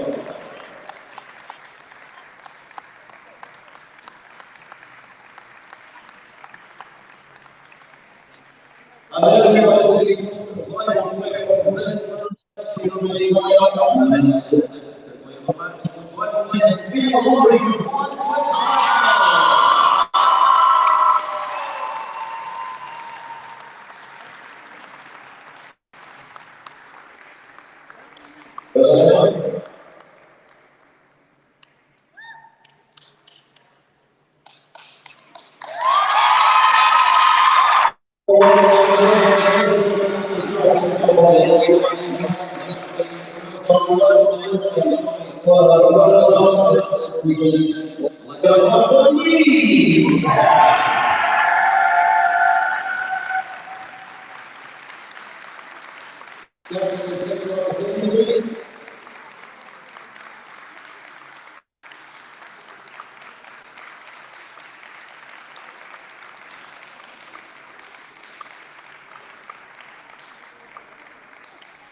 So just getting a good view of our Dundee squad, second place in the women's plate. Congratulations to all these players. They've had a fantastic season. I hope they leave this with their heads held high because they've done some great work and a great game today.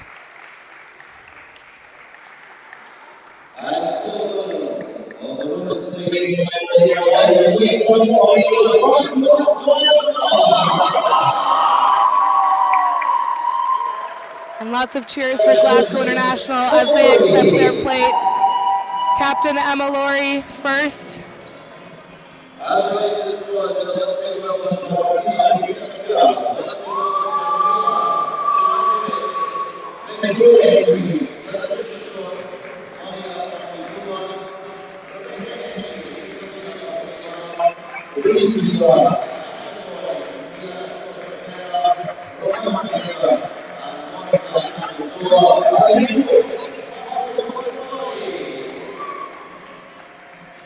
Some great camera work as well for my co-commentator Blair Pettigrew. The man does it all. And we are all smiles on the Glasgow International side. They've had a fantastic year. As Captain Laurie said, they recently moved up into a Premier League and they will remain in that league. They had such a success run of it, so congratulations for that. Congratulations for the big first place in the women's plate.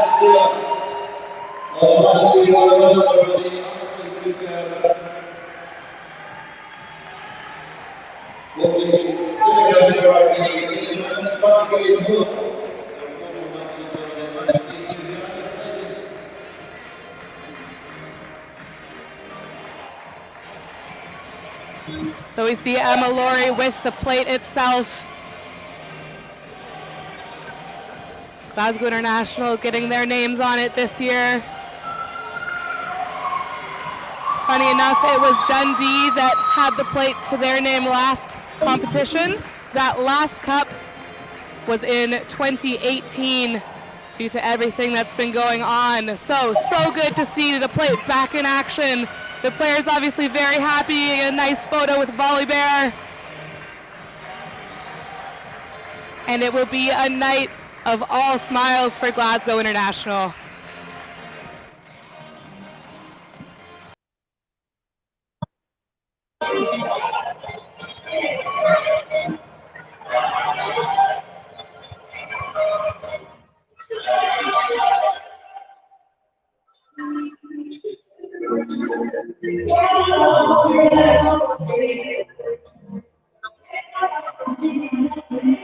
So as Glasgow International finish up with their photo ops and celebrations, please remember to tune in. Next up, we have our men's plate competition. That'll be St. Andrews University versus Forza. It will be a game that you do not want to miss, some really quality volleyball. So please stay tuned and we will see you guys soon.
A warm welcome back to the Pleasance, or for those that are just joining us, a warm welcome to the Pleasance here at Edinburgh University. My name is Blair Pettigrew, I work for Scottish Volleyball, and I'm delighted to welcome you here to the men's plate final as part of our finals weekend. We've got Forza Ragazzi against St Andrews University, and I'm about to welcome Kennedy onto the screen, who's going to be our commentator for this match.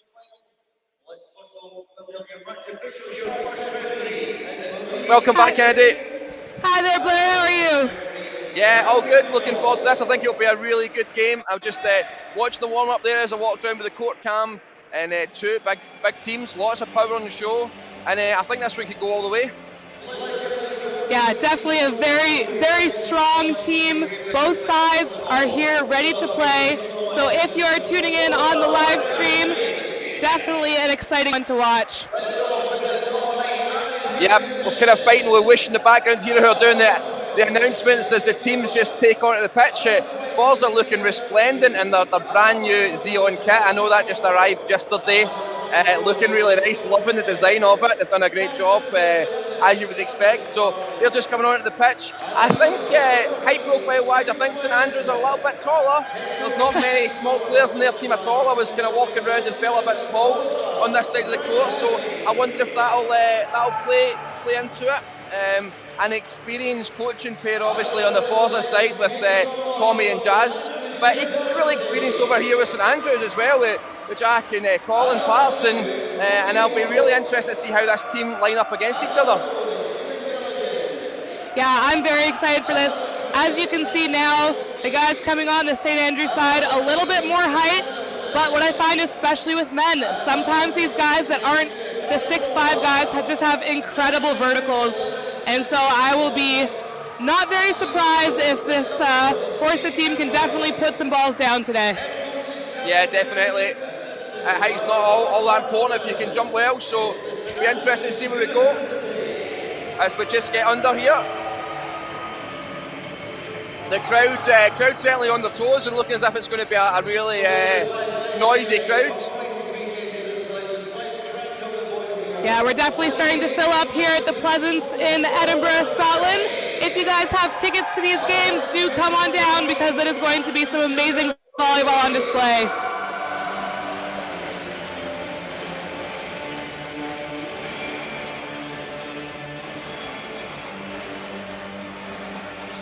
Here we go, it's St Andrews to start.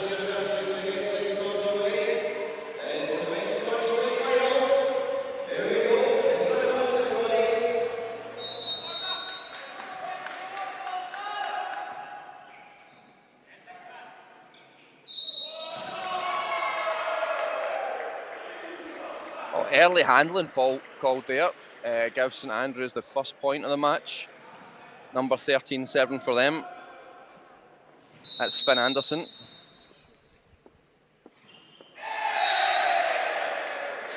We've got nerves, selling nerves, put it straight in the net. That's, as we talked about in the last match, only normal to expect some of these players first time playing in the Taraflex, first time playing maybe even in a final. So they'll be slightly nervous, but looking to bed themselves into the game.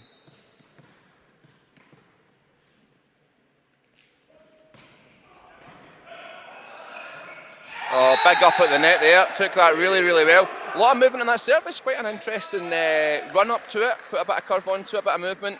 And the movement carried on into the service as it zipped over the net. They received just a bit too much on it and well put away for number 20 for Ragazzi.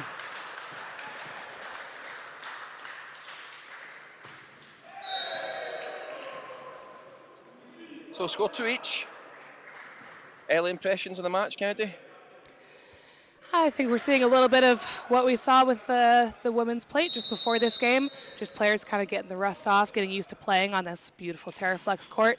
But definitely a different vision to what we usually see of the Pleasance. So it's going to take some getting used to.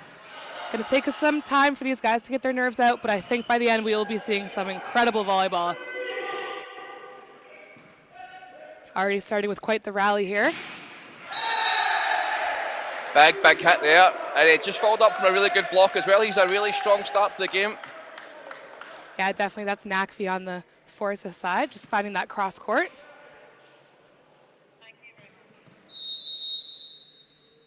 This is Captain McFarlane serving for Forza now.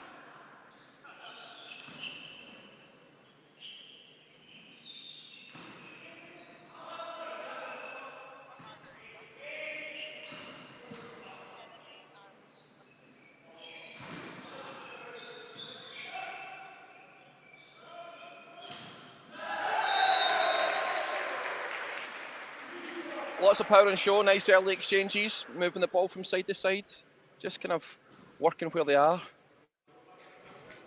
Yeah, definitely at the point in this game where both teams are still kind of feeling each other out, seeing the strong suits and trying to find some weaknesses. Yeah, I mean, unlike the last game, these are not two teams that will play against each other all that regularly. Oh. Nice short set in the centre there. Do you find, Kennedy, that kind of short, nice flat set, is it harder to read or just less time in the air that doesn't give the opposition enough time to react to it? Yeah, I definitely think with that short set that we just saw, it's really, really speedy, and it's really good for the middles because they can decide to turn it to the 1 position or the 5 position, and very hard to defend because of that. And that's a great defense.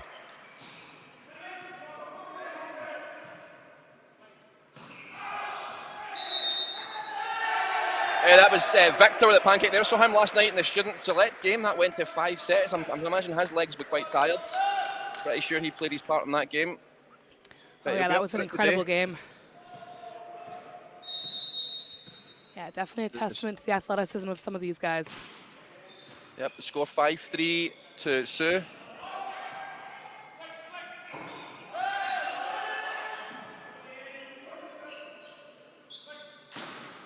Oh, big block. Kept it going. Oh, nice touch of the net there. Just pushed it through. Number 9 for Forza. Aaron Hewitson. Sensible play at the net. And an early lead for Sue, 6-3. Sorry, Forza.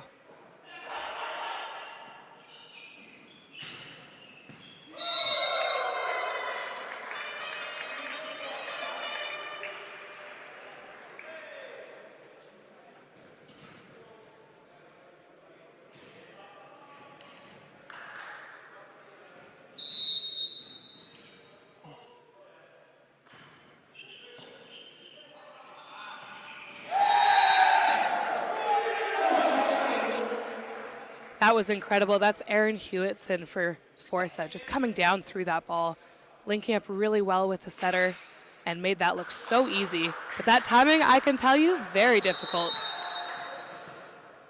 Well, got Matthew watching us on YouTube as he sees his Forza team take a 7-4 lead in this first set.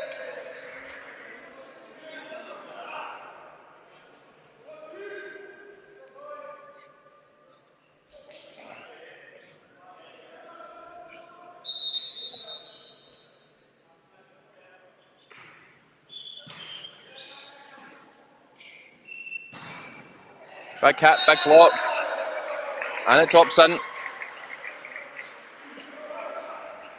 6-7 now, St Andrews to serve.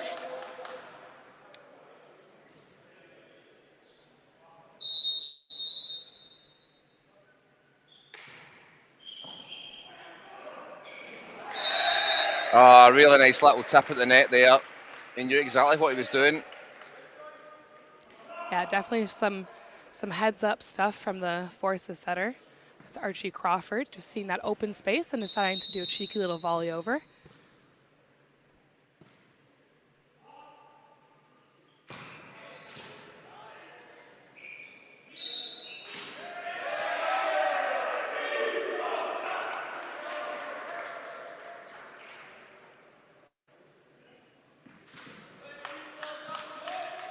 Handling fault gives Forza the 9-6 lead.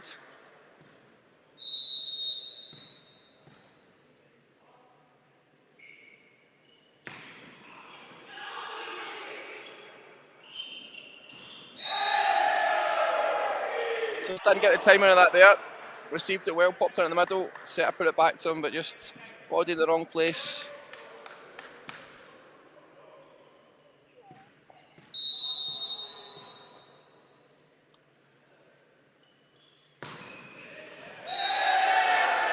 And it's good service, ace, all the way right through it.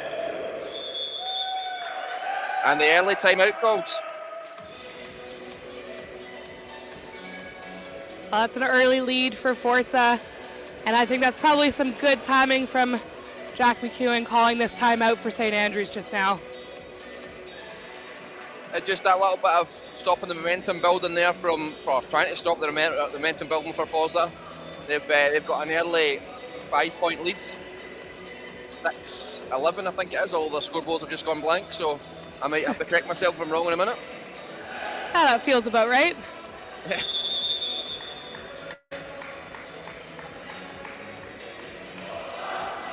St Andrews quick back on, know what they've got to do.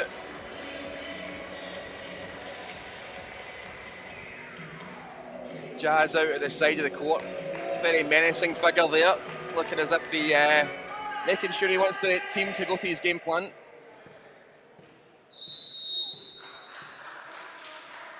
He's got a clipboard and a notepad. I'm not sure if he's doing his shopping list or taking some notes, but he's certainly writing lots. Definitely taking a note after every play. Would love to see that clipboard after the game. I'm sure some of the players don't want to see that clipboard after the game. So 7-11, St Andrews to serve, first set in this men's plate final.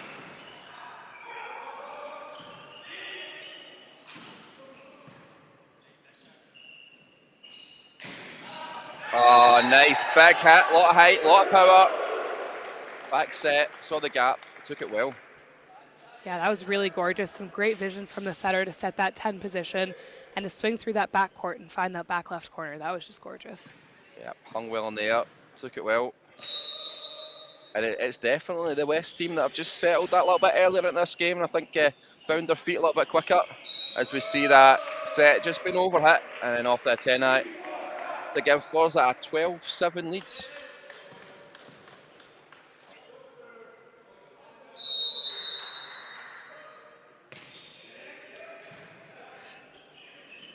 Aaron Hewitson, he definitely has an interesting serving method, kind of pushing through the ball, but it works very well for him.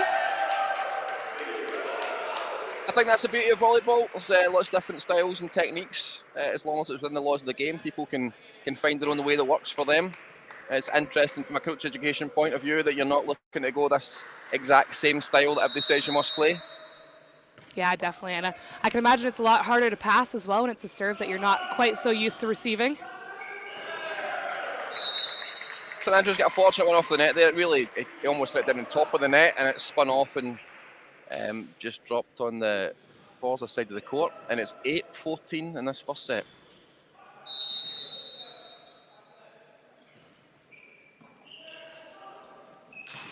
Wow. It's definitely a method of attack that they're really liking. It's that short set in the middle and a real downward trajectory hit. And an early substitution for St Andrews.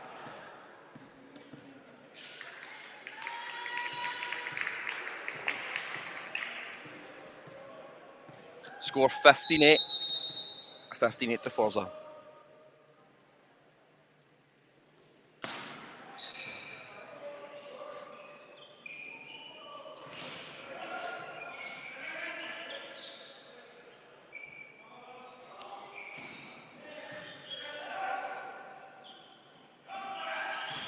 Good block. Go again. Very close to the net. I think, I think he's shoulder caught it, or maybe that magnificent hairdo that he's got. I think maybe just caught the side of the net. I don't know if that is that a foul. Is that a foul that hits the net, Kennedy? You know what? I have been called on a hair touch on the net. No I was way. very adamant I did not touch the net because I didn't feel it, but I'm big enough to admit when I'm wrong. Yeah, luckily enough, I've never had that problem, to be honest with you. Oh, another big, strong cross-court hit. Pulled the players across for the block, saw the gap, exploited it. Powerful drive down. And score 17-8.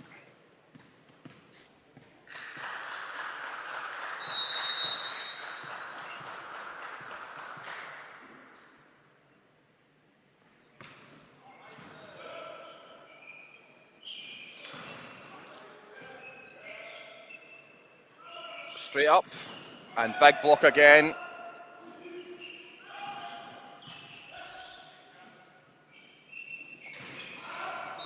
Overcooked that one a little bit, looking for the touch, but there's no touch there. Straight out the court.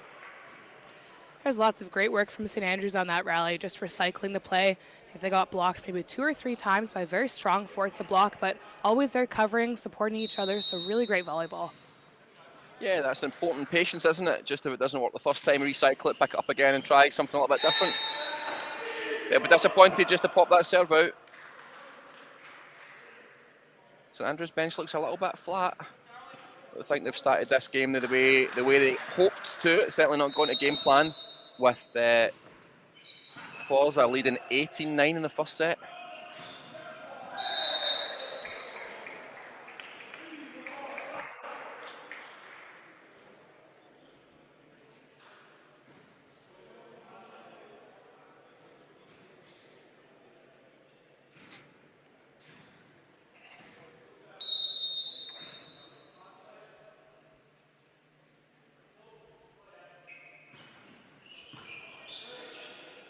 Some hustle to get that pass up.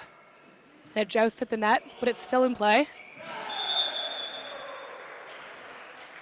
And we have second referee calling a net touch on a St. Andrews player. So that one's going to go Force's way, even with the ball landing on the Force's side. So a lucky break, though they are already up by about 9 points as it stands.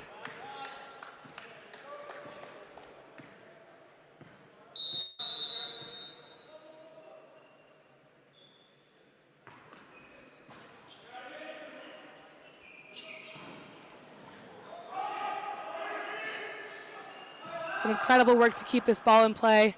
It's a scramble for both sides.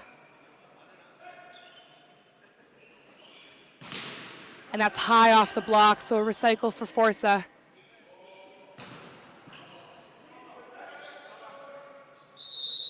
Oh, and that's an unfortunate way to lose that point. Some really great stuff from both sides. Some great work from St. Andrews to bring that ball back in after that set was a little bit wide. But the point ends with a call on the double of the hands of Sievis.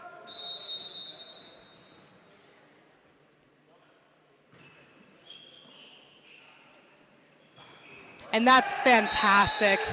Aaron Hewitson, again, we've seen him do this before. He just comes through that middle. That's that quick set that Blair and I were talking about, where he just gives the opposing side very little time to set a block up. And just like that, we will go into our timeout for St. Andrews. That's Jack McEwen again calling a timeout for his team as they trail 9 points, Forza 20 to St. Andrews 11.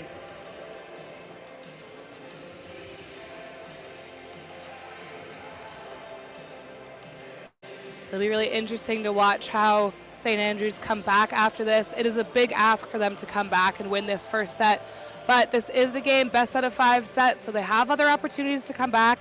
Sometimes it's just better to leave a set in the dust, forget about it, move on to the next one. But that is very tough to do mentally. So we will see how Jack McEwen takes his players into that headspace and gets them ready.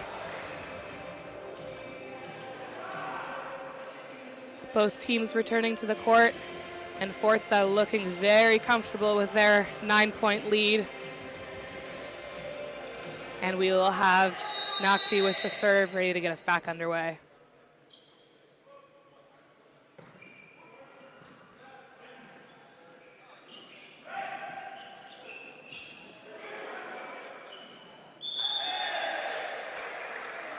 And again, even if that one hadn't gone down, there was a net touch on the St. Andrews side, so it's going to be Nakvi with the serve again.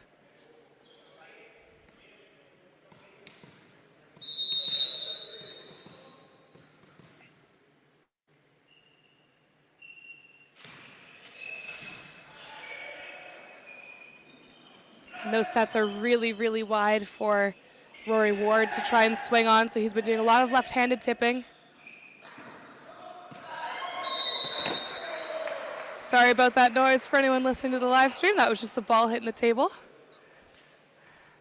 A product of the sport, unfortunately. The score 12-21 here in this first set. St. Andrews to serve.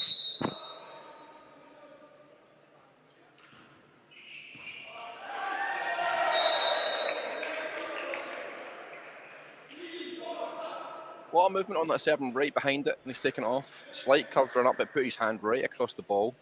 And although maybe look straight on the stream because it goes down the middle, a lot of movement. Looks the same again. Dealt with better this time. Big hit. Good save. Wide of the set. More a push. Still there. Right down it goes. 22-13 as Forza push towards this first set. Forza's number 24 to serve.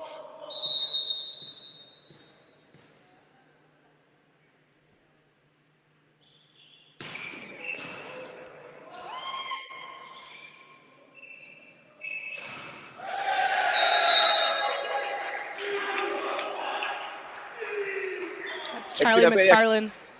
Oh, sorry, go ahead, Blair. Start. Just gonna say it's a very accomplished first set from Forza. They've hit the ground running, haven't they? They've been pretty dominant. Truly have. They're ahead by 10 points in the closing stages of this first set, and they're just not giving St. Andrews an inch to work with. They continue battering that serve, battering the attack. So St. Andrews really going to have to pick their heads up and go into this next set strong.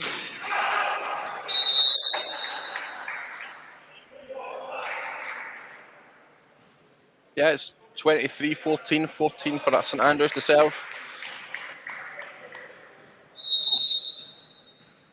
First set.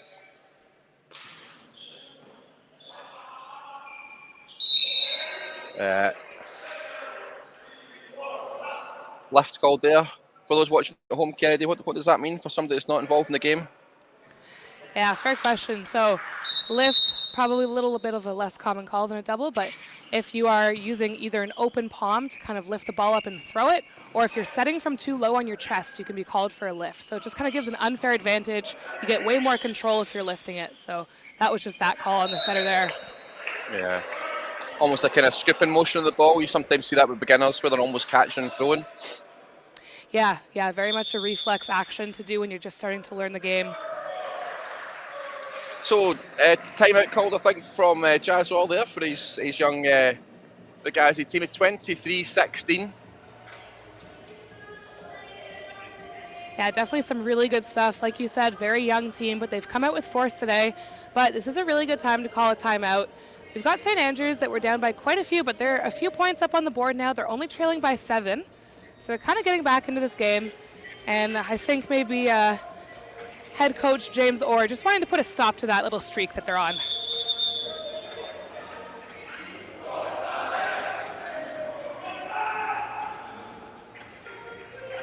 Is it always the coach that calls the timeout? Do you sometimes see it where the player on the court maybe asks the coach to call it for them, Kennedy? The experienced captain or something can say, no, we need a wee break here. Yeah, definitely. And there are captains that do it when they kind of feel the morale in their team dipping. Of course, in terms of rules, it does have to be a coach that calls it. But we do see captains asking coaches for timeouts when they realize that they're just a little bit off kilter. And the touch. No touch, yeah. I thought it was a touch called there. Yeah, definitely from my angle, a touch on that block, and that just kind of hits the high right hand and goes wide. Which gives Forza the set point, 24-16.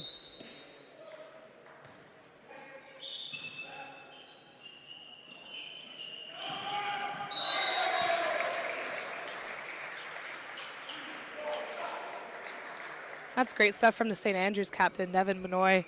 He just finds that line and turns his shoulder. As you say, not the tallest guy on the court, but he definitely has some hops in those legs, and he found a really great spot to put that ball. Yep, he's not had a great deal of success attacking that area there. A wee bit of miscommunication between the players. Sees Forza win the first set, 25-17.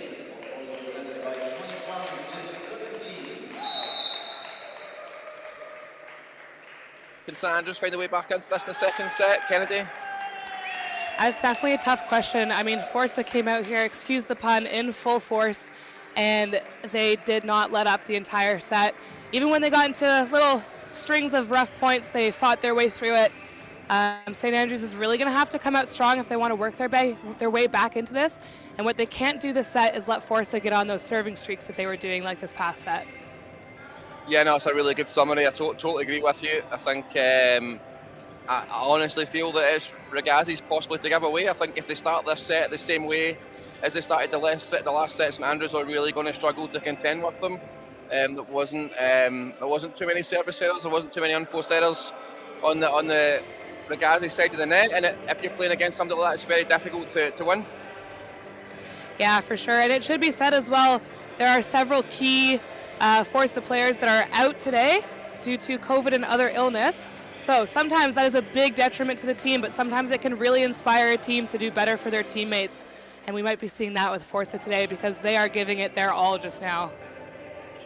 Yeah, I mean, that's a really interesting take, Kennedy, and I think you're right that maybe some people that wouldn't normally have got the chance are really seizing that with both hands to try and, it's that prove you wrong kind of mentality, but also trying to play for those that aren't here today. So nice to know when the team are certainly hit the ground running and looking very confident after that first set win. Yeah, I think the only thing that Forza has to do right now is just keep holding on to that mentality, holding on to that force that they have. St. Andrews really going to have to change their mentality for the second set. But if they can do that, I very much think they have a chance. They're a very strong side. Yep, still a lot to play for.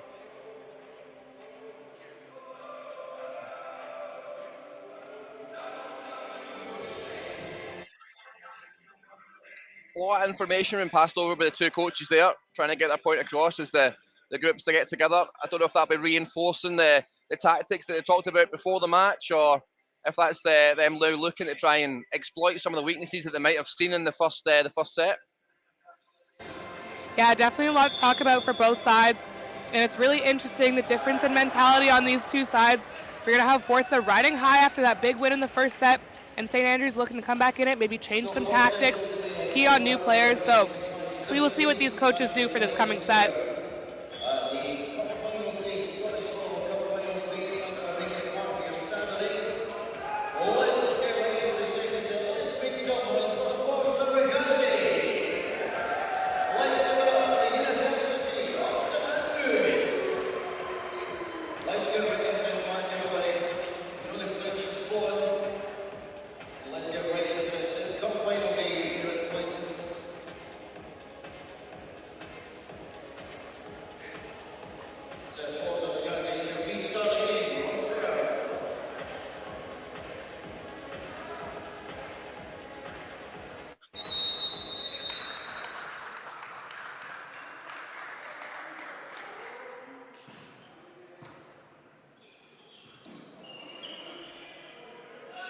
Good hustle there.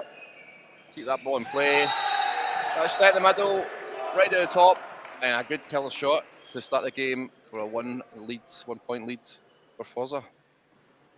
Yeah, both middles on Forza just now, really making those swings count through the middle. They're linking up really well with the setter, and you can tell they've really worked on their timing. Very hard for St. Andrews to get defense against that.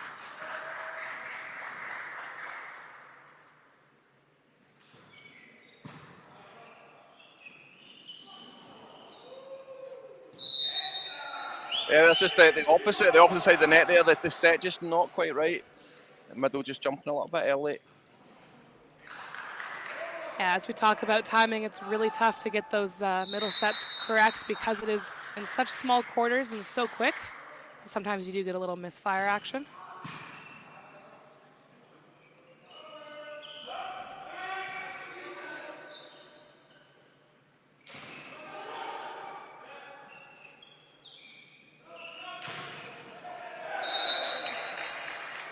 Big hit through the middle. Number 12 for Forza, unlucky on the block. Got two solid hands on it, just trickled down between himself and the net to give St. Andrews their first point of this second set. Score 1-2.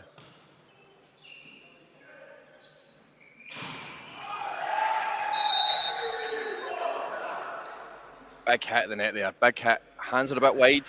Maybe that's the angle of the hands there to try and get your hands a little over. So if the ball's coming off you, it's going down the way rather than away out the side of the court that you just saw. 3-1.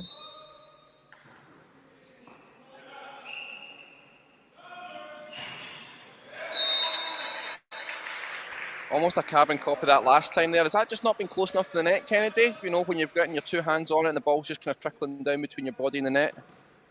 Yeah, so something that we talk about is, kind of the up and down motion of the block, but then you really have to press through to finish that block. Sometimes when you're tired or you're not quite thinking straight, you forget to do that press through, pushing onto the other side of the net, and that's just when the ball can hit off your hands and trickle between you. Yeah. Score 3-all, second set. Forza Ragazzi lead 1-0.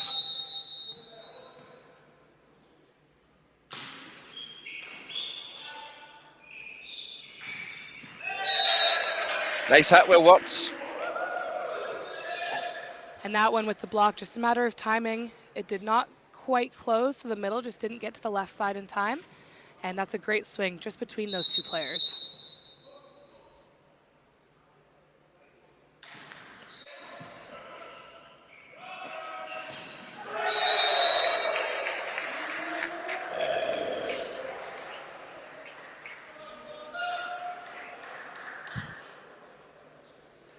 Four each. Quite tight here, the second set, as you maybe expect.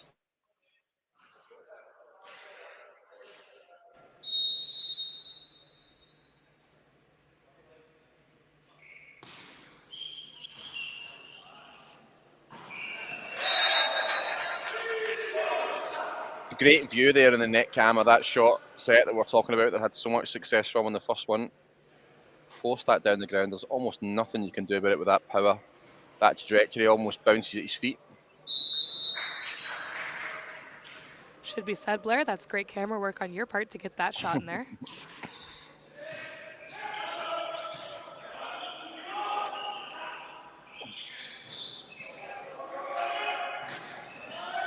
Nice block again. They go third time looking. Close over the top, it's back up again. Big cross. Touch on it. The touch again. Through the block. Goes out the back of the court, but take a touch off the blockers, which gives Surrogatsky the 6-4 lead. Sorry, Forza Ragazzi 6-4 lead in this men's plate final. Second set. After winning the first set, they're in a commanding position.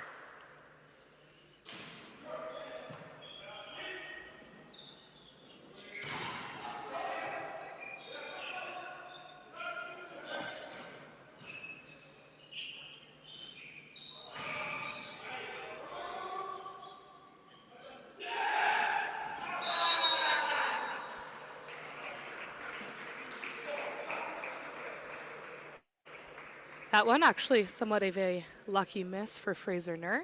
Just missing that one on the way down, but the ball was out.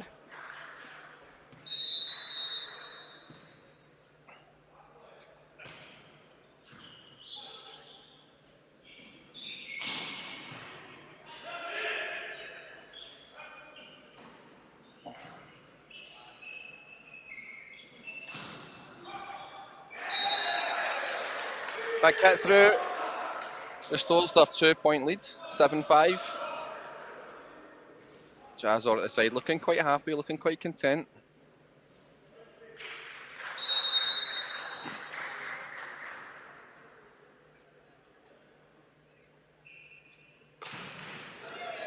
Big service, takes the top of the net bands. Net foot called again on St Andrews' sides. That's unfortunate. It's a really great up. When it hits that net band, it completely messes up your timing that you were going to pass with. And that's Kaz Wolowski, rather, diving to get that ball up. Did a great job for it.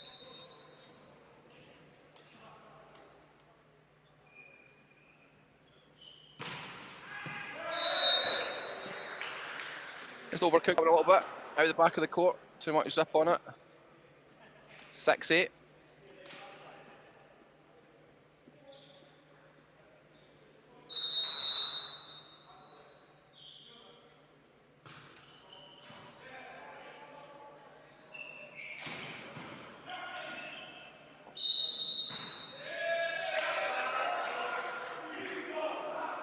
Again, we talked about earlier on that lift there, just pushed it through it.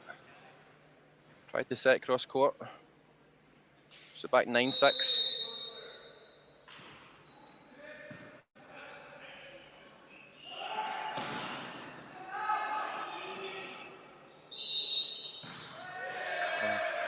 Another unfortunate one. And now Forza have managed to squeeze a wee 4-point lead in from almost nowhere. It's 10-6. And they'll be looking to capitalise on that. A couple of errors there on St Andrews' side.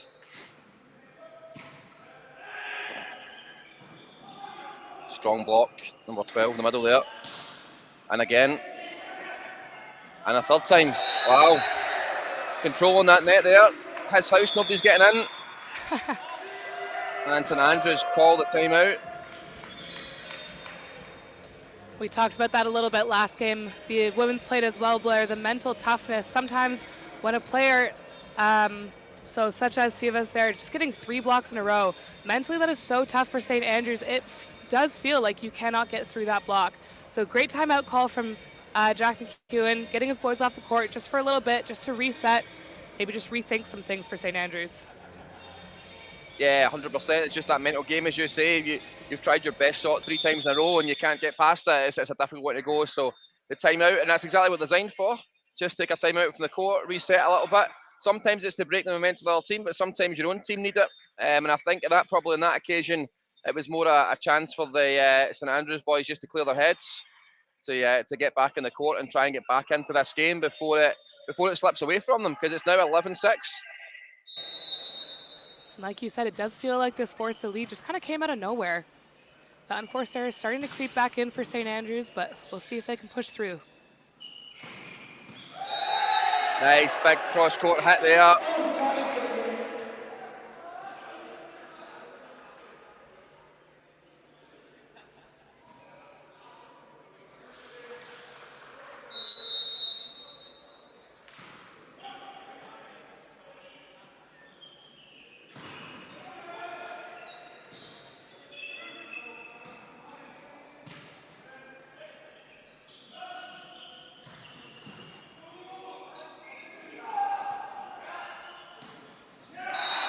Nice taking that well.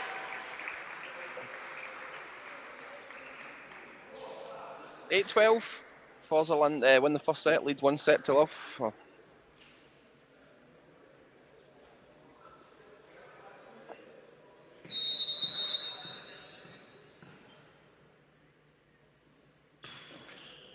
Great to see so many folk watching online. Give us a shout, let us know where you are. Big hit there, through the block, out it goes.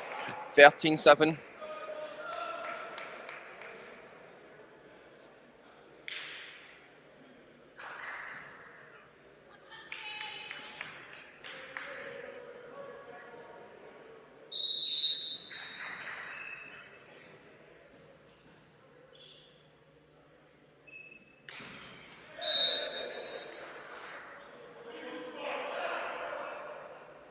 Quite a rare service error we've had from guys there.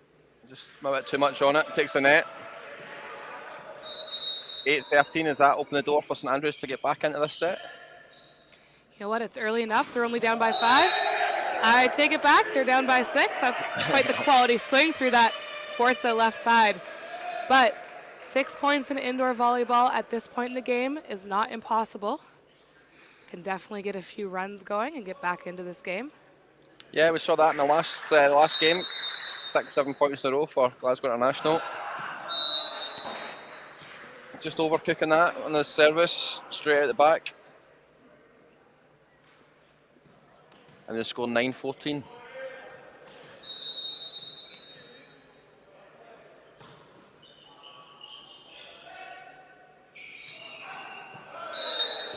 Timing not quite right there. Out the back of the court. 10-14.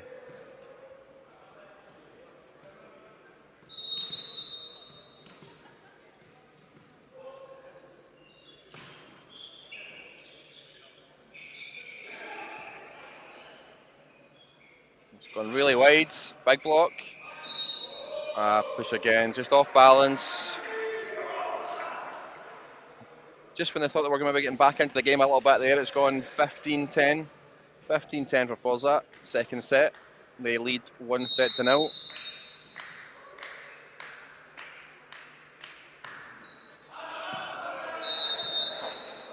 Three service errors in a row now, Forza, after me saying they haven't had many. I've obviously commentators cursed there, so guys be a little bit frustrated. I'm sure that's going down the clipboards beside his shopping list that he's got there. Make sure you serve the ball in next time. 15-11, 11-15, sorry. Definitely opens the door for St. Andrews if they can kind of get 2 points to every one of Forza's. It'll be a blink of an eye before they're back tied. 12-15. They'll be looking to put a bit of a run on now. Call herself back into the game.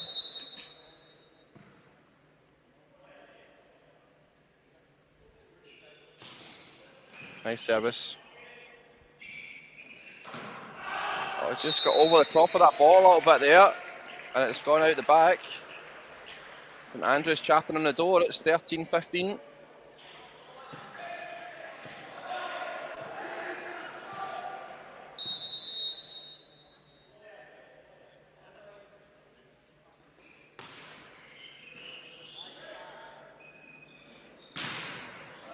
Back good block. The scramble here to get over.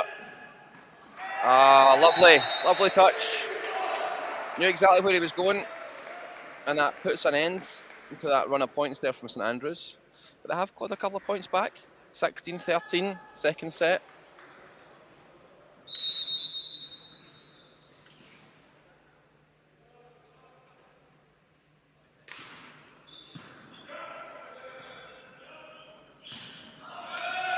Out the back of the court. Kind of business end of the game, the set now, would you say, Kennedy? Once you get that 17-13 and there you go. Obviously the St Andrews bench agrees. Yeah, oftentimes people like to talk about volleyball games in thirds, kind of winning that first third, middle third, and end third. And it's very important to a lot of teams that at that kind of third or 2/3 mark, they're in the lead. So looking good right now for Forza. But St Andrews just showing in that second third that we were talking about, they are very capable of getting their way back into this game. They were winning points, they were cutting down the unforced errors, and they were using every opportunity that Forza gave them. So if they can keep that up, I think they have a chance still. Yeah, really small margins. On a different day, they could have gone here at 15 all with that timeout. But as it stands, it's 17-13 to Forza. They lead one set to love. The ball is in their hand to serve, and they'll be looking to really just put the foot down and take home this second set.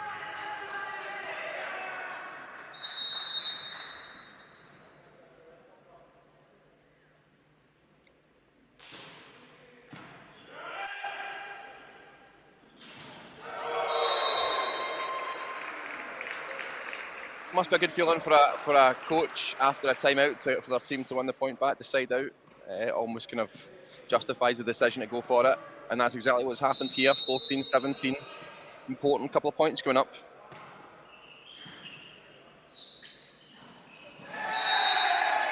But it's right back down.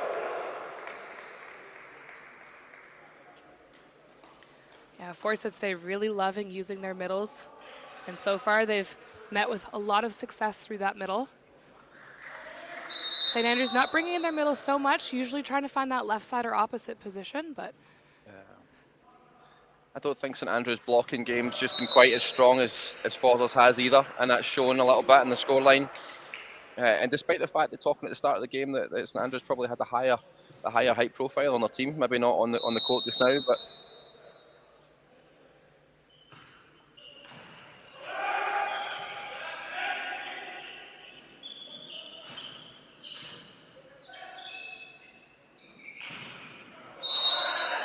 I think any touch, I think that come off the net band there. 16, yeah, that is 18. the call. So St Andrews still very much in this match, only trailing by 2 points, and time to change it.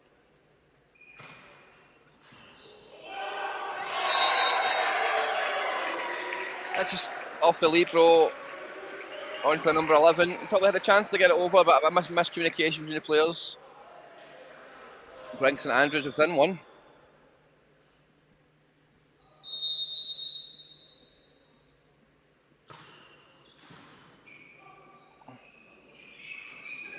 Oh, clever.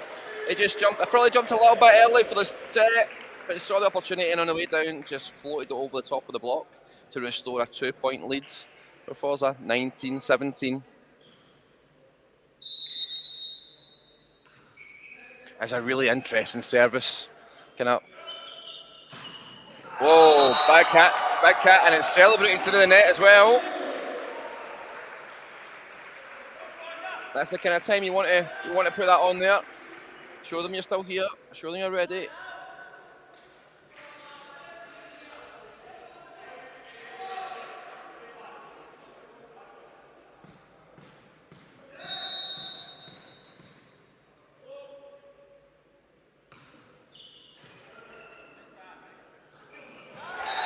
Here it is again.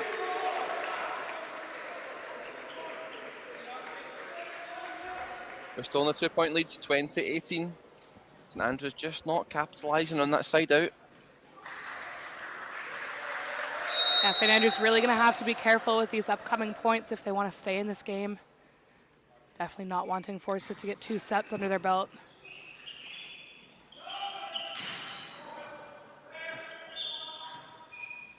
Oh, nice control there.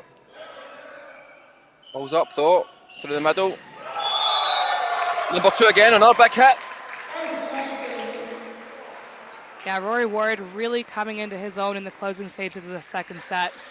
It's nice to see players that refuse to stop swinging, even when it's a tight, maybe nerve-wracking game. Yeah, definitely. And your team needs them. Your team needs to rely on players that are willing to put themselves out there and take the big hits.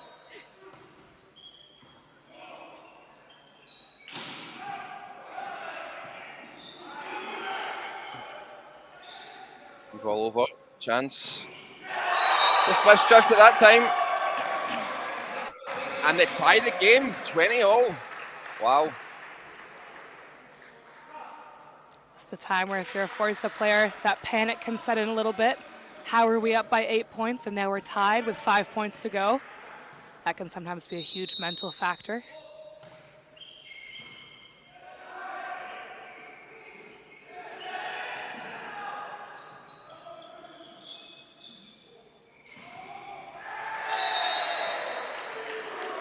Well hung in there. 21-20. All to play for.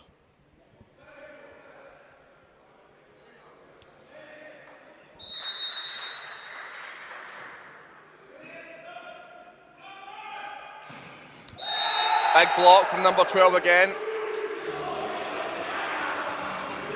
And that's exactly the tone that Forza need to set if they want to take this set.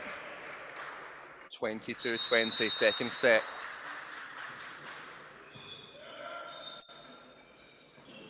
And again, number 12 at the net, blocking well. Here's the chance. Goes wide. Good touch from St Andrews in the net. Other side wide, big hit. Block again. Big hit, Victor. He bounces it down, he shouts that it's in. The referee, the line judge agrees. 23-20. It's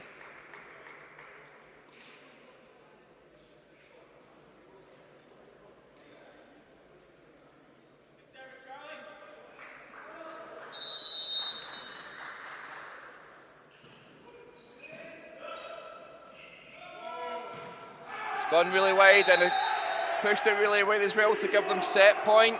24-20. Gazi player claps and rubs his hands together. He can sense this one. Just knows he needs to get that serve in. But he pushes it wide. I think maybe you need to give a personal apology to him for that one. Service error and a match point. That's, I know for a fact. I've said it yesterday, I'll say it again today. Andy Fleming will be watching at home pulling his hair out. Really wide, big hit, with a touch. Well, look, a touch to me, and it did, yep. 2 sets to love. Forza win, 25-21. That was a much better display from St Andrews, though, Blair. And I mean, they were tied 20-20, almost had that set, but it was just Forza that ran away with it in the end. But St Andrews showing they are very much in this game. They are capable of clawing their way back. They'll have to put in some hard work if they don't want to take this in 3 sets. Yeah, totally agree. Totally agree. I think there was phases of the game where they felt in control, but it's probably a little bit of inconsistency that's lost in the first two sets. And they've got a little bit of a mountain to climb now, but we'll see where it goes. I will say I have been on a team where you win the first 2 sets and the match goes to 5. It's not a good feeling, but it happens often. So St Andrews are not counted out of this game yet. They can still come back into this.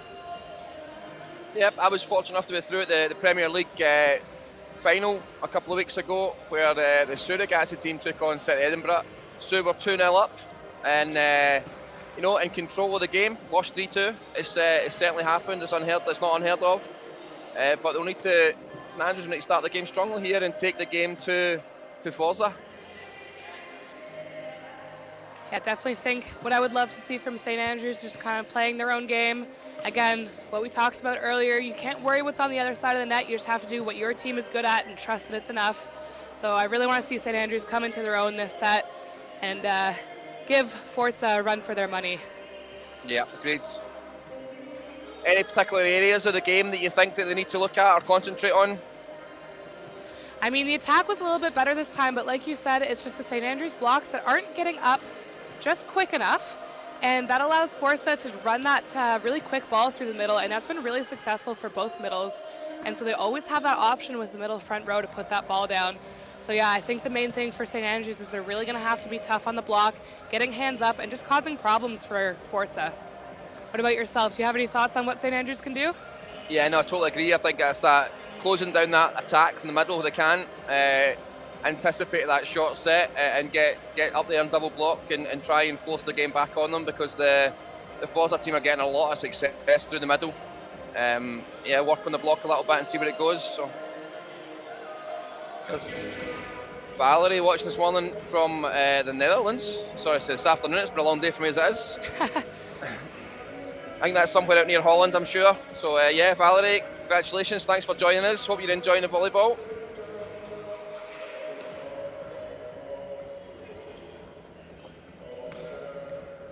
I see a few players coming in for the Women's Cup final. I know we'll be losing Kennedy shortly. Okay, so we're going to get ourselves ready for this next match that's on court, which I'm really looking forward to. And this session, when it finishes, we've got a full crowd anticipated in for the next two games. So don't go anywhere. There'll be a new stream appearing shortly on Facebook, YouTube, and Twitter. So I will get that up for as soon as we can once this one's finished. But still a lot to play for here. 2-0 to Forza. Third set getting underway.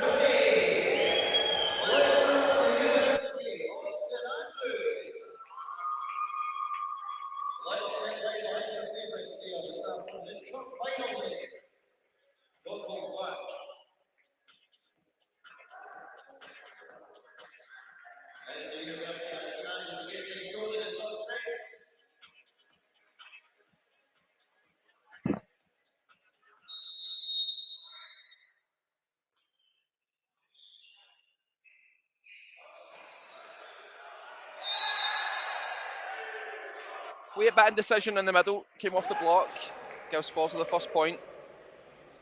Yeah, that's always a really unfortunate one to let drop when it goes off the high hands of the block and up into the middle of the court. Everyone kind of going for it and backing away at the same time.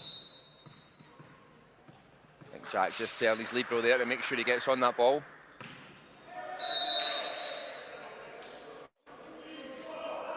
Early service error there, takes it one each. With the St Andrews captain to serve.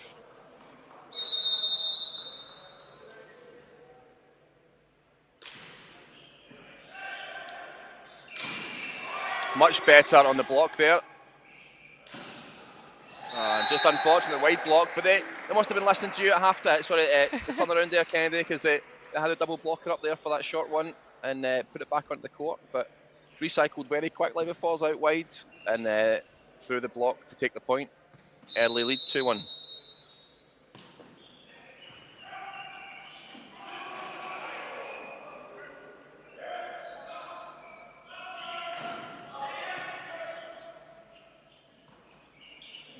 And really wide, floated over.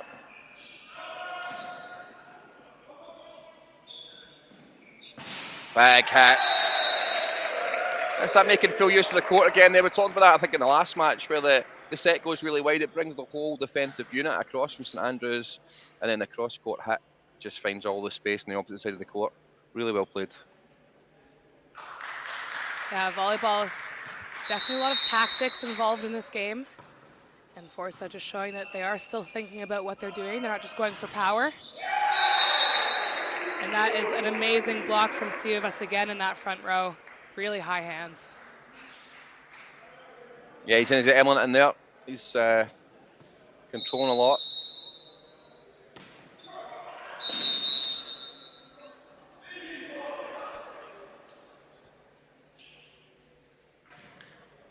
It's 2-4 in the third set. Forza lead 2 sets to love.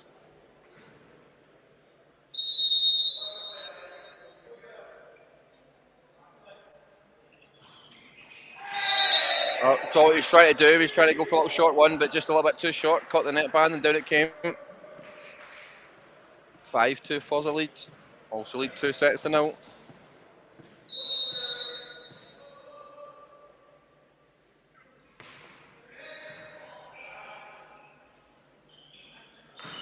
Big hit. Well recovered. And floats that back over. Pops up a little bit high through the middle. Gets that all wrong and hits the bottom of the net rather than over the top of it. Forza taking an early 4-point cushion, 6-2. The last thing I'm sure the St Andrews bench wanted.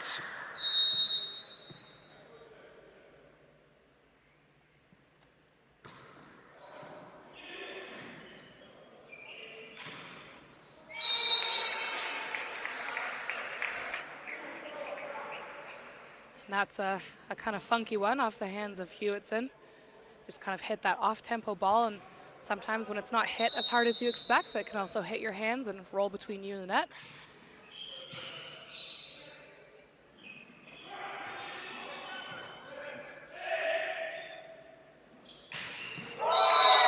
Big hit again there.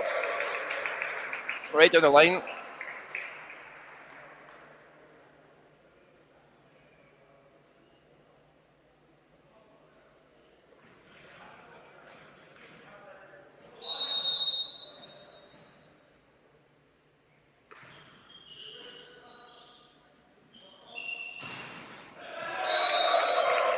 Strong blocking play from St Andrews. Pulls them back within 1, 5-6. Third set. Forza lead 2 sets to 0.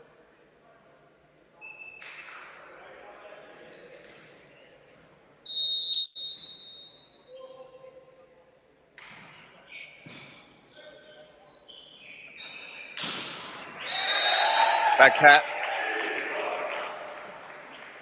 Good view of that there on the second camera, right in the top corner. Nobody there. And Naki making that one look easy. 2-point cushion again. It's him to serve. Always must be nice to take the service after you've had a big hit like that.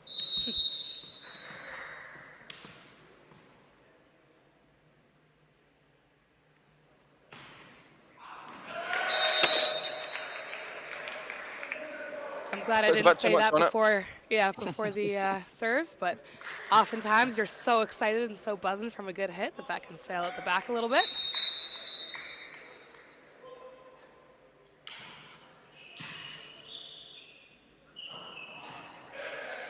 Not a totally clean hit there. Picked up well, but that is a clean hit. Big powerful one right through the hands. I think it actually come up the head of the blocker to allow St Andrews to draw level. 7 each in the third set.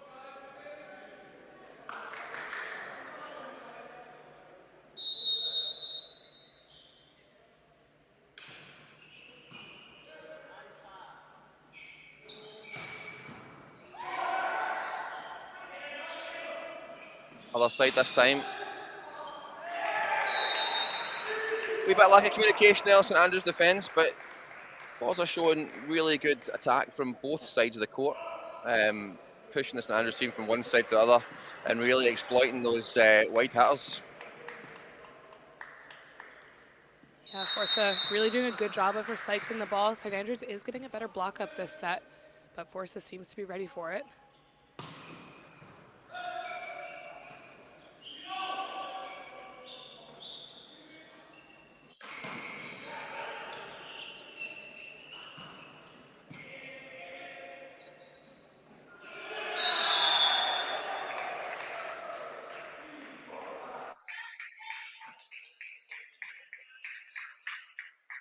Eight each, very level still, very close.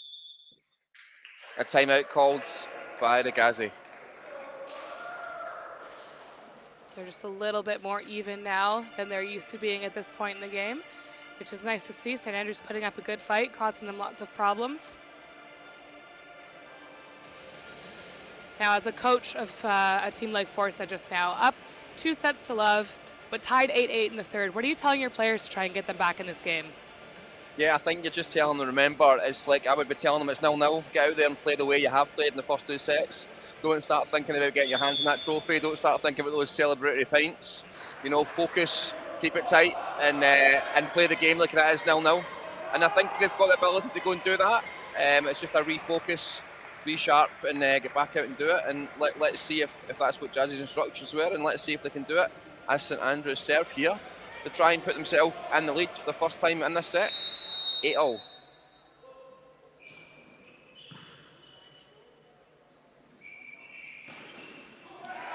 Nice block, but well saved.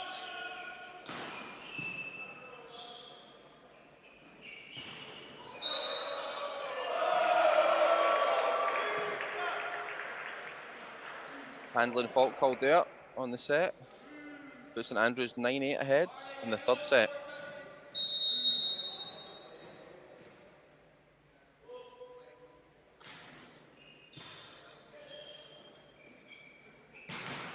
Big block. Yeah, I mean, we don't want to take too much credit, Kennedy, but I think they've worked on the blocking game. They've been talking about the blocking game, and they've certainly added it to it here in the third set. Credit to the coaches. I'm assuming that's been discussed. They've brought the blocking game a lot more, and it's saw them take the lead, 10-8.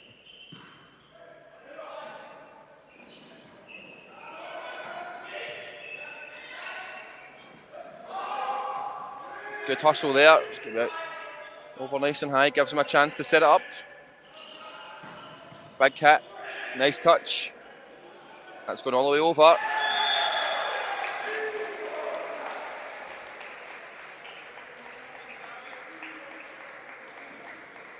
And Forza pull it back within 1. Score 9-10 in the third set. Forza lead 2 sets to 0.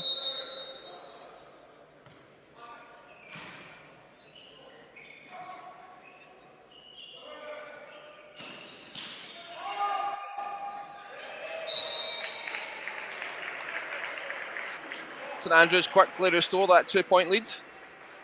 11-9. Definitely some breakdowns on the Forza side just now.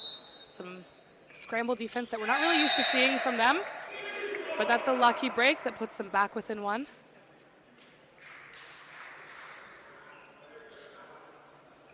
Yeah, the Forza team have lost a little bit of momentum. Not managed to string too many together. A few unforced errors. They'll be looking to iron them at the game. Well, St Andrews will be looking to capitalise and take it. Like you said, it's easy at this point to start thinking about the celebrations, start thinking about getting that W on a plate. But It is very important to stay focused in this game because this could still be St Andrews Day. Yeah, as we talked about just before the start of this one, we've seen plenty of games that teams have come from 2 sets down, and maybe sometimes those teams have just underestimated their opponents after winning the first 2. I'm sure the coaching team over for Selby. There's a net fault called there, I think the number 12, acknowledging to his teammates that he's just touched the net in his attempt to block that. So 11-12, very even. But not much momentum in the game. It's became a little bit scrappy, Kennedy. Yeah, definitely. It's kind of point for point just now, and both teams really scrambling just to get, I mean, that's the perfect example of it. It's just kind of a win the serve and give it back to the other team. So it's not really the clean cut volleyball we had earlier this afternoon. Yeah, but not seen too many this might play into rallies. St Andrews' favor, yeah. Yeah, I think when Forza are in free-flowing volleyball mode, St Andrews were struggling to deal with them. So as you say, if this scrappy point for point might be exactly what St Andrews needs. Nice little touch again there from the centre. 1 behind, 12-13. Forza lead 2 sets to 0.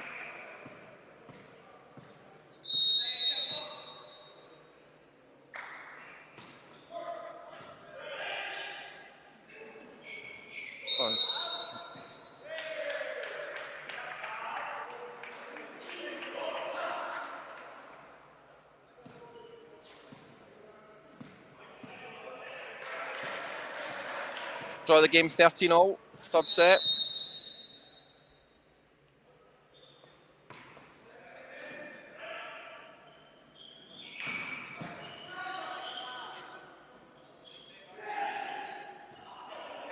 to have to work hard to get that back in, but he's done well.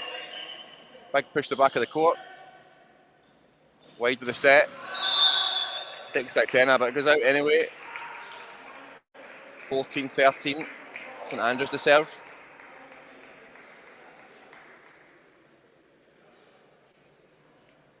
Sometimes as a right-handed player playing through that left side, it is far easier than you think to overswing on that line and just hit it out wide.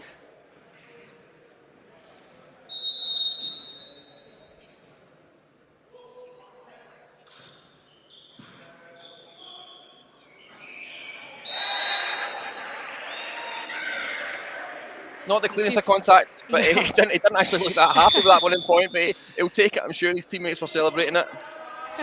Hewitson definitely trying to go for glory on that one. He had the opportunity to just put a hole in the ground with it, but a little miss-hit, but it worked in his favor, so I'm sure he's not too upset with that.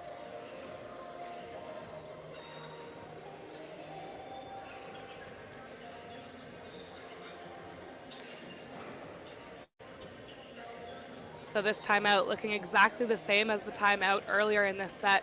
We are tied 14-14 instead of 8-8 this time. But Forza Ragazzi rather, with 2 sets under their belt. And St Andrews looking to break their way back into this, maybe cause an upset and take this set. Force Ragazzi to 4 or even 5 sets this afternoon.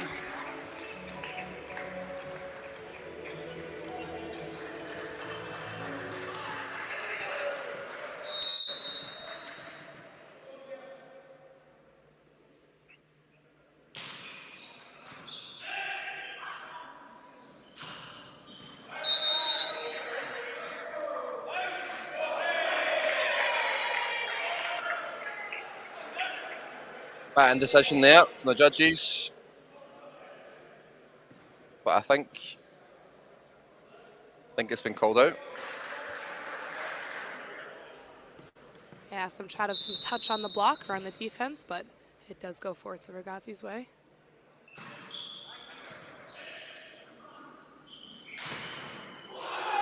Big Cat has got it going. Done well there. Using the net for. But Big Cat again from number 12. Cross court, took it wide.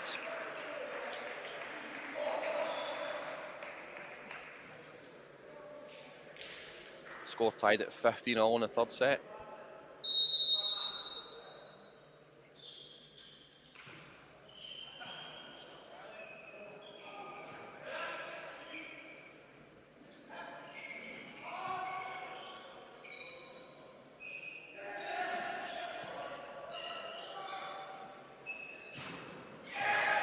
Good dive through.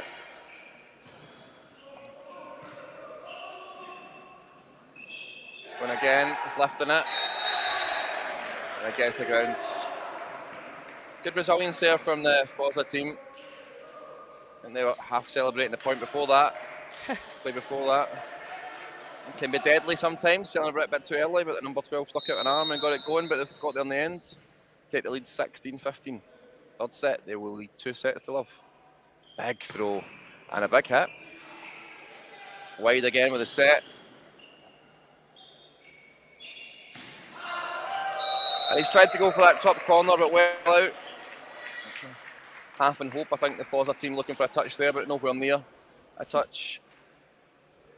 And it's tied 16-all. Which way is this going, Kennedy? Oh, what a question. I would love to see St Andrews take this, just because I am a sucker for a 5-setter. But it really could go either way at this point. But if Forza keep that up, it will certainly go their way.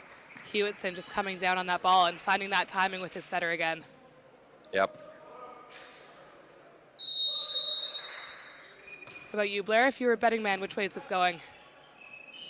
I think looking at the last 2 games, I would suggest that Forza have got enough to see it out, but I wouldn't be at all surprised if St Andrews can win it. And St Andrews just call the time out there. Just an opportune moment, the first time that Forza have got a bit of a 2-point cushion, so it's 18-16. You're talking about thirds. My maths isn't the best, but I'm imagining this is going to the last thirds of the game. So yeah, interesting time to see who comes out strongest from this time out. If Forza can get a couple more points on the board, then I think it leaves St Andrews a big mountain to climb. Yeah, it's definitely going to be a tough journey back for St. Andrews. Again, we talk about that mental game. It's sometimes so easy when you're up, or sorry, when you're down rather by 2 sets to just kind of have that defeated mentality. So it'll be really key for these guys to keep their head in the game, just play that game they can, and like you said before, just go point for point. That's all they need to do. Yeah, totally agree. It's that time where some of the people in here are starting to think about the MVP of this match. I wonder if anybody at home's got any views on the watching, who they think stood out for either team. Oh, nice block again.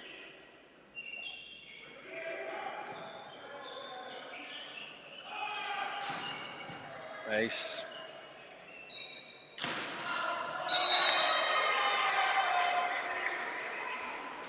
Just overcooked that. Brings St Andrews back within one. 17-18. 2 sets to love. Looks like maybe a slight injury concern for one of the St Andrews players. He's asking for a substitution. Ben's just trying to work out what's happening. Slight delay. Really tough. Yeah, you never want to be shame. the person taking a bench right now in a game, but Maybe just tweaked his back a little bit. I could see him pointing to his back and asking the coach for a sub. It's a shame. No, it's not the way you want to end. A little gingerly, yeah. Yeah.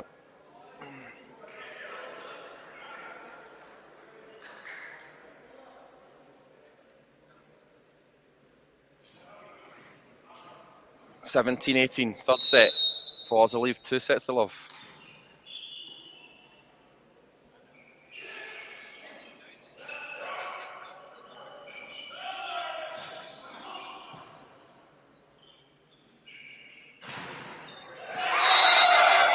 Big block, player just on for that injury substitution. That's a first introduction for him, first touch. He'll be happy with that. Always good to get a strong touch under your belt, your first on, especially coming cold off the bench unexpectedly. Well, that's a great way to get onto the court. Tied 18-all.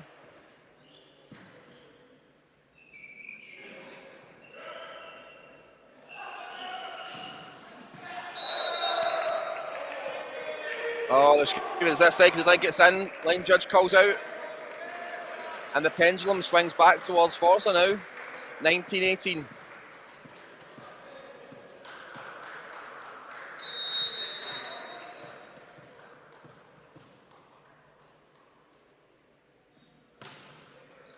Nice service. Back hit. Gets it beyond the blockers.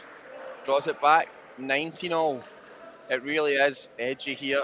I can feel a little bit of nerves creeping in from both sides. A lot to play for here. It truly is all or nothing for St. Andrews just now, and credit to Wolowski because he went for that swing, and it was just power that forced him through. But there's Sievis again. Yeah. It's when you need your players. You need your players to step up in the business end of the game. 20-19. Forza to serve.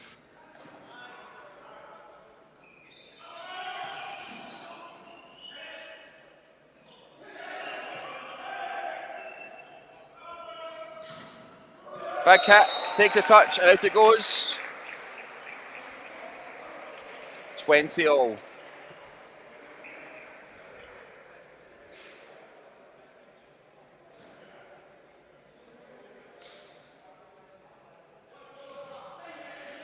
Point for point. Two heavyweights here, taking a punch each other, but nobody falling down.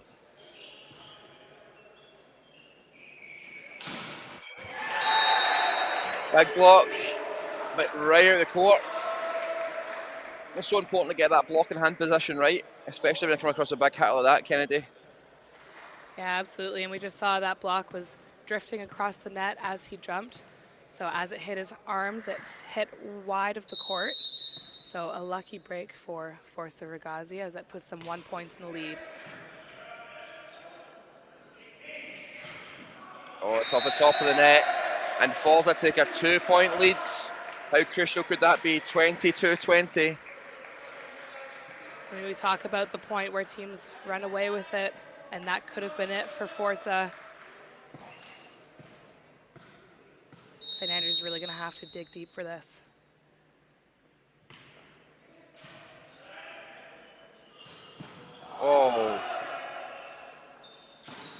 Great defensive work there. Good decoy and hit by Pushover. Going to go wide, it's not, it's going short. Some shuffle there. But a really important point for St Andrews to get back into this game. Definitely. I would even go as far to say if Force have won that point, that might have been the day for St Andrews. But they are back in this game. They're just trailing by 1. They could easily turn this into a tie, and who knows from there.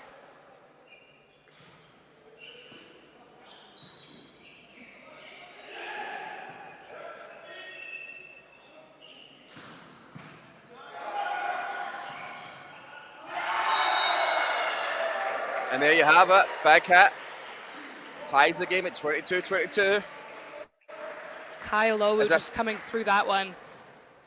Is this going to end up in the 30s, Kennedy? You know, it really has the potential to. It looks like it. Nobody giving much away. Yeah, they're loving to go point for point just now. I would not be surprised.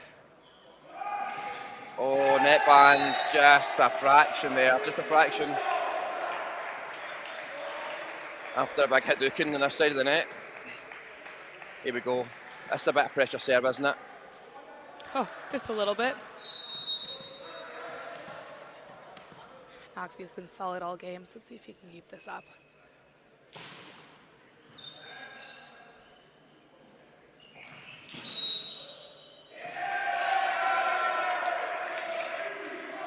And that's a good angle for it on the live stream. That one just traveling outside of the antenna.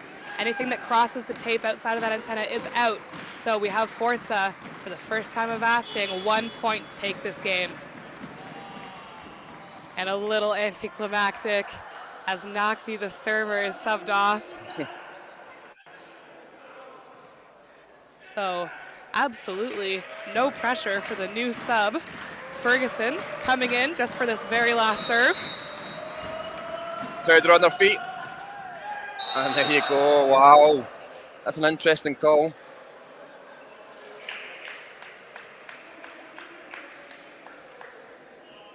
Definitely a rough one for Forza, and they will be kicking themselves if that is how St Andrews take this set.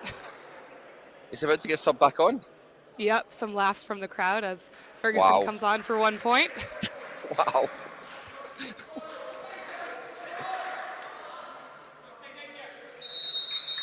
Yep, that was an interesting one. I'll need to ask Jazz about his views on that one afterwards. That was a bold play, I'll say that.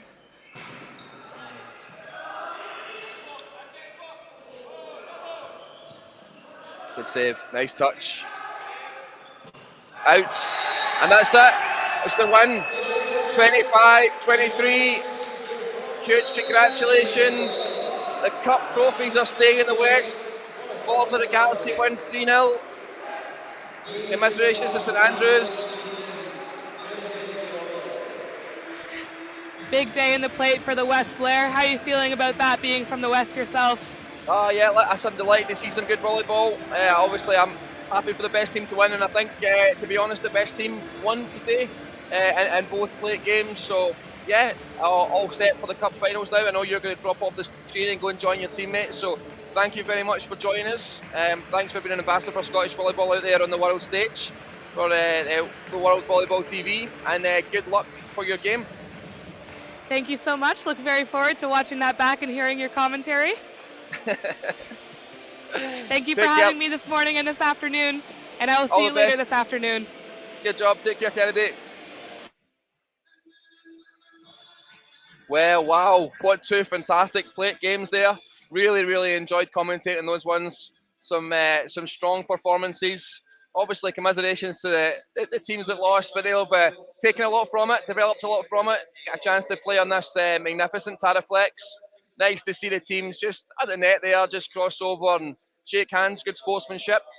But it's the Glasgow-based Forza Ragazzi players that are going home with the spoils. Very happy. I see Volleybear sneaked in at the end there. He's a bit of a glory hunter, that guy. He's always hanging about when the trophies are getting handed out.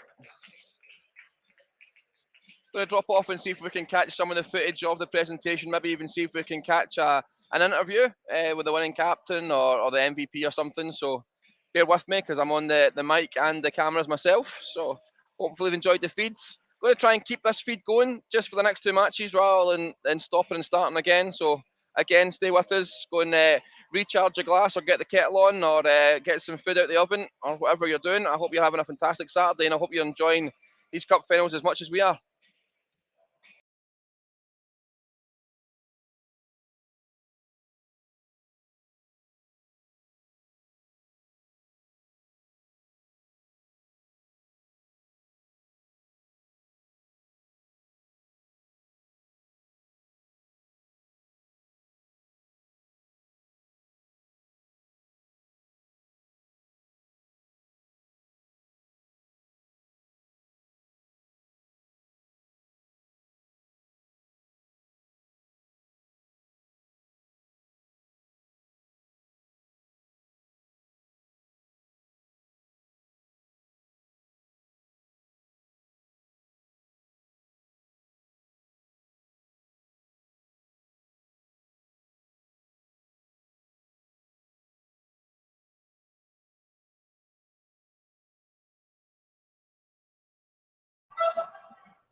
So look to the course out the guys. Now, we're now going to present the men's SPL 1 for the season. In window, it's from last events is Callum Bryson.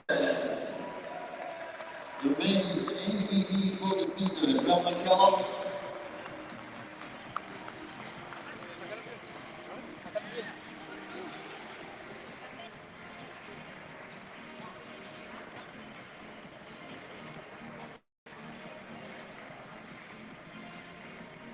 Next up is the women's Scottish Cup finals for the University of Edinburgh.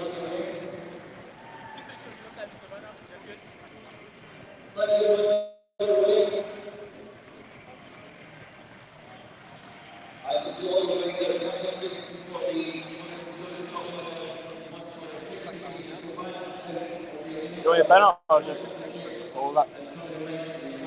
Congratulations. Hey, Rod. 3-0 win. How did you find it? Yeah, it was tough at the end. We made it a bit tough for ourselves, but it was a good game of volleyball. Really enjoyed it. Yeah, played final. It's a great feeling. What a way to finish the season.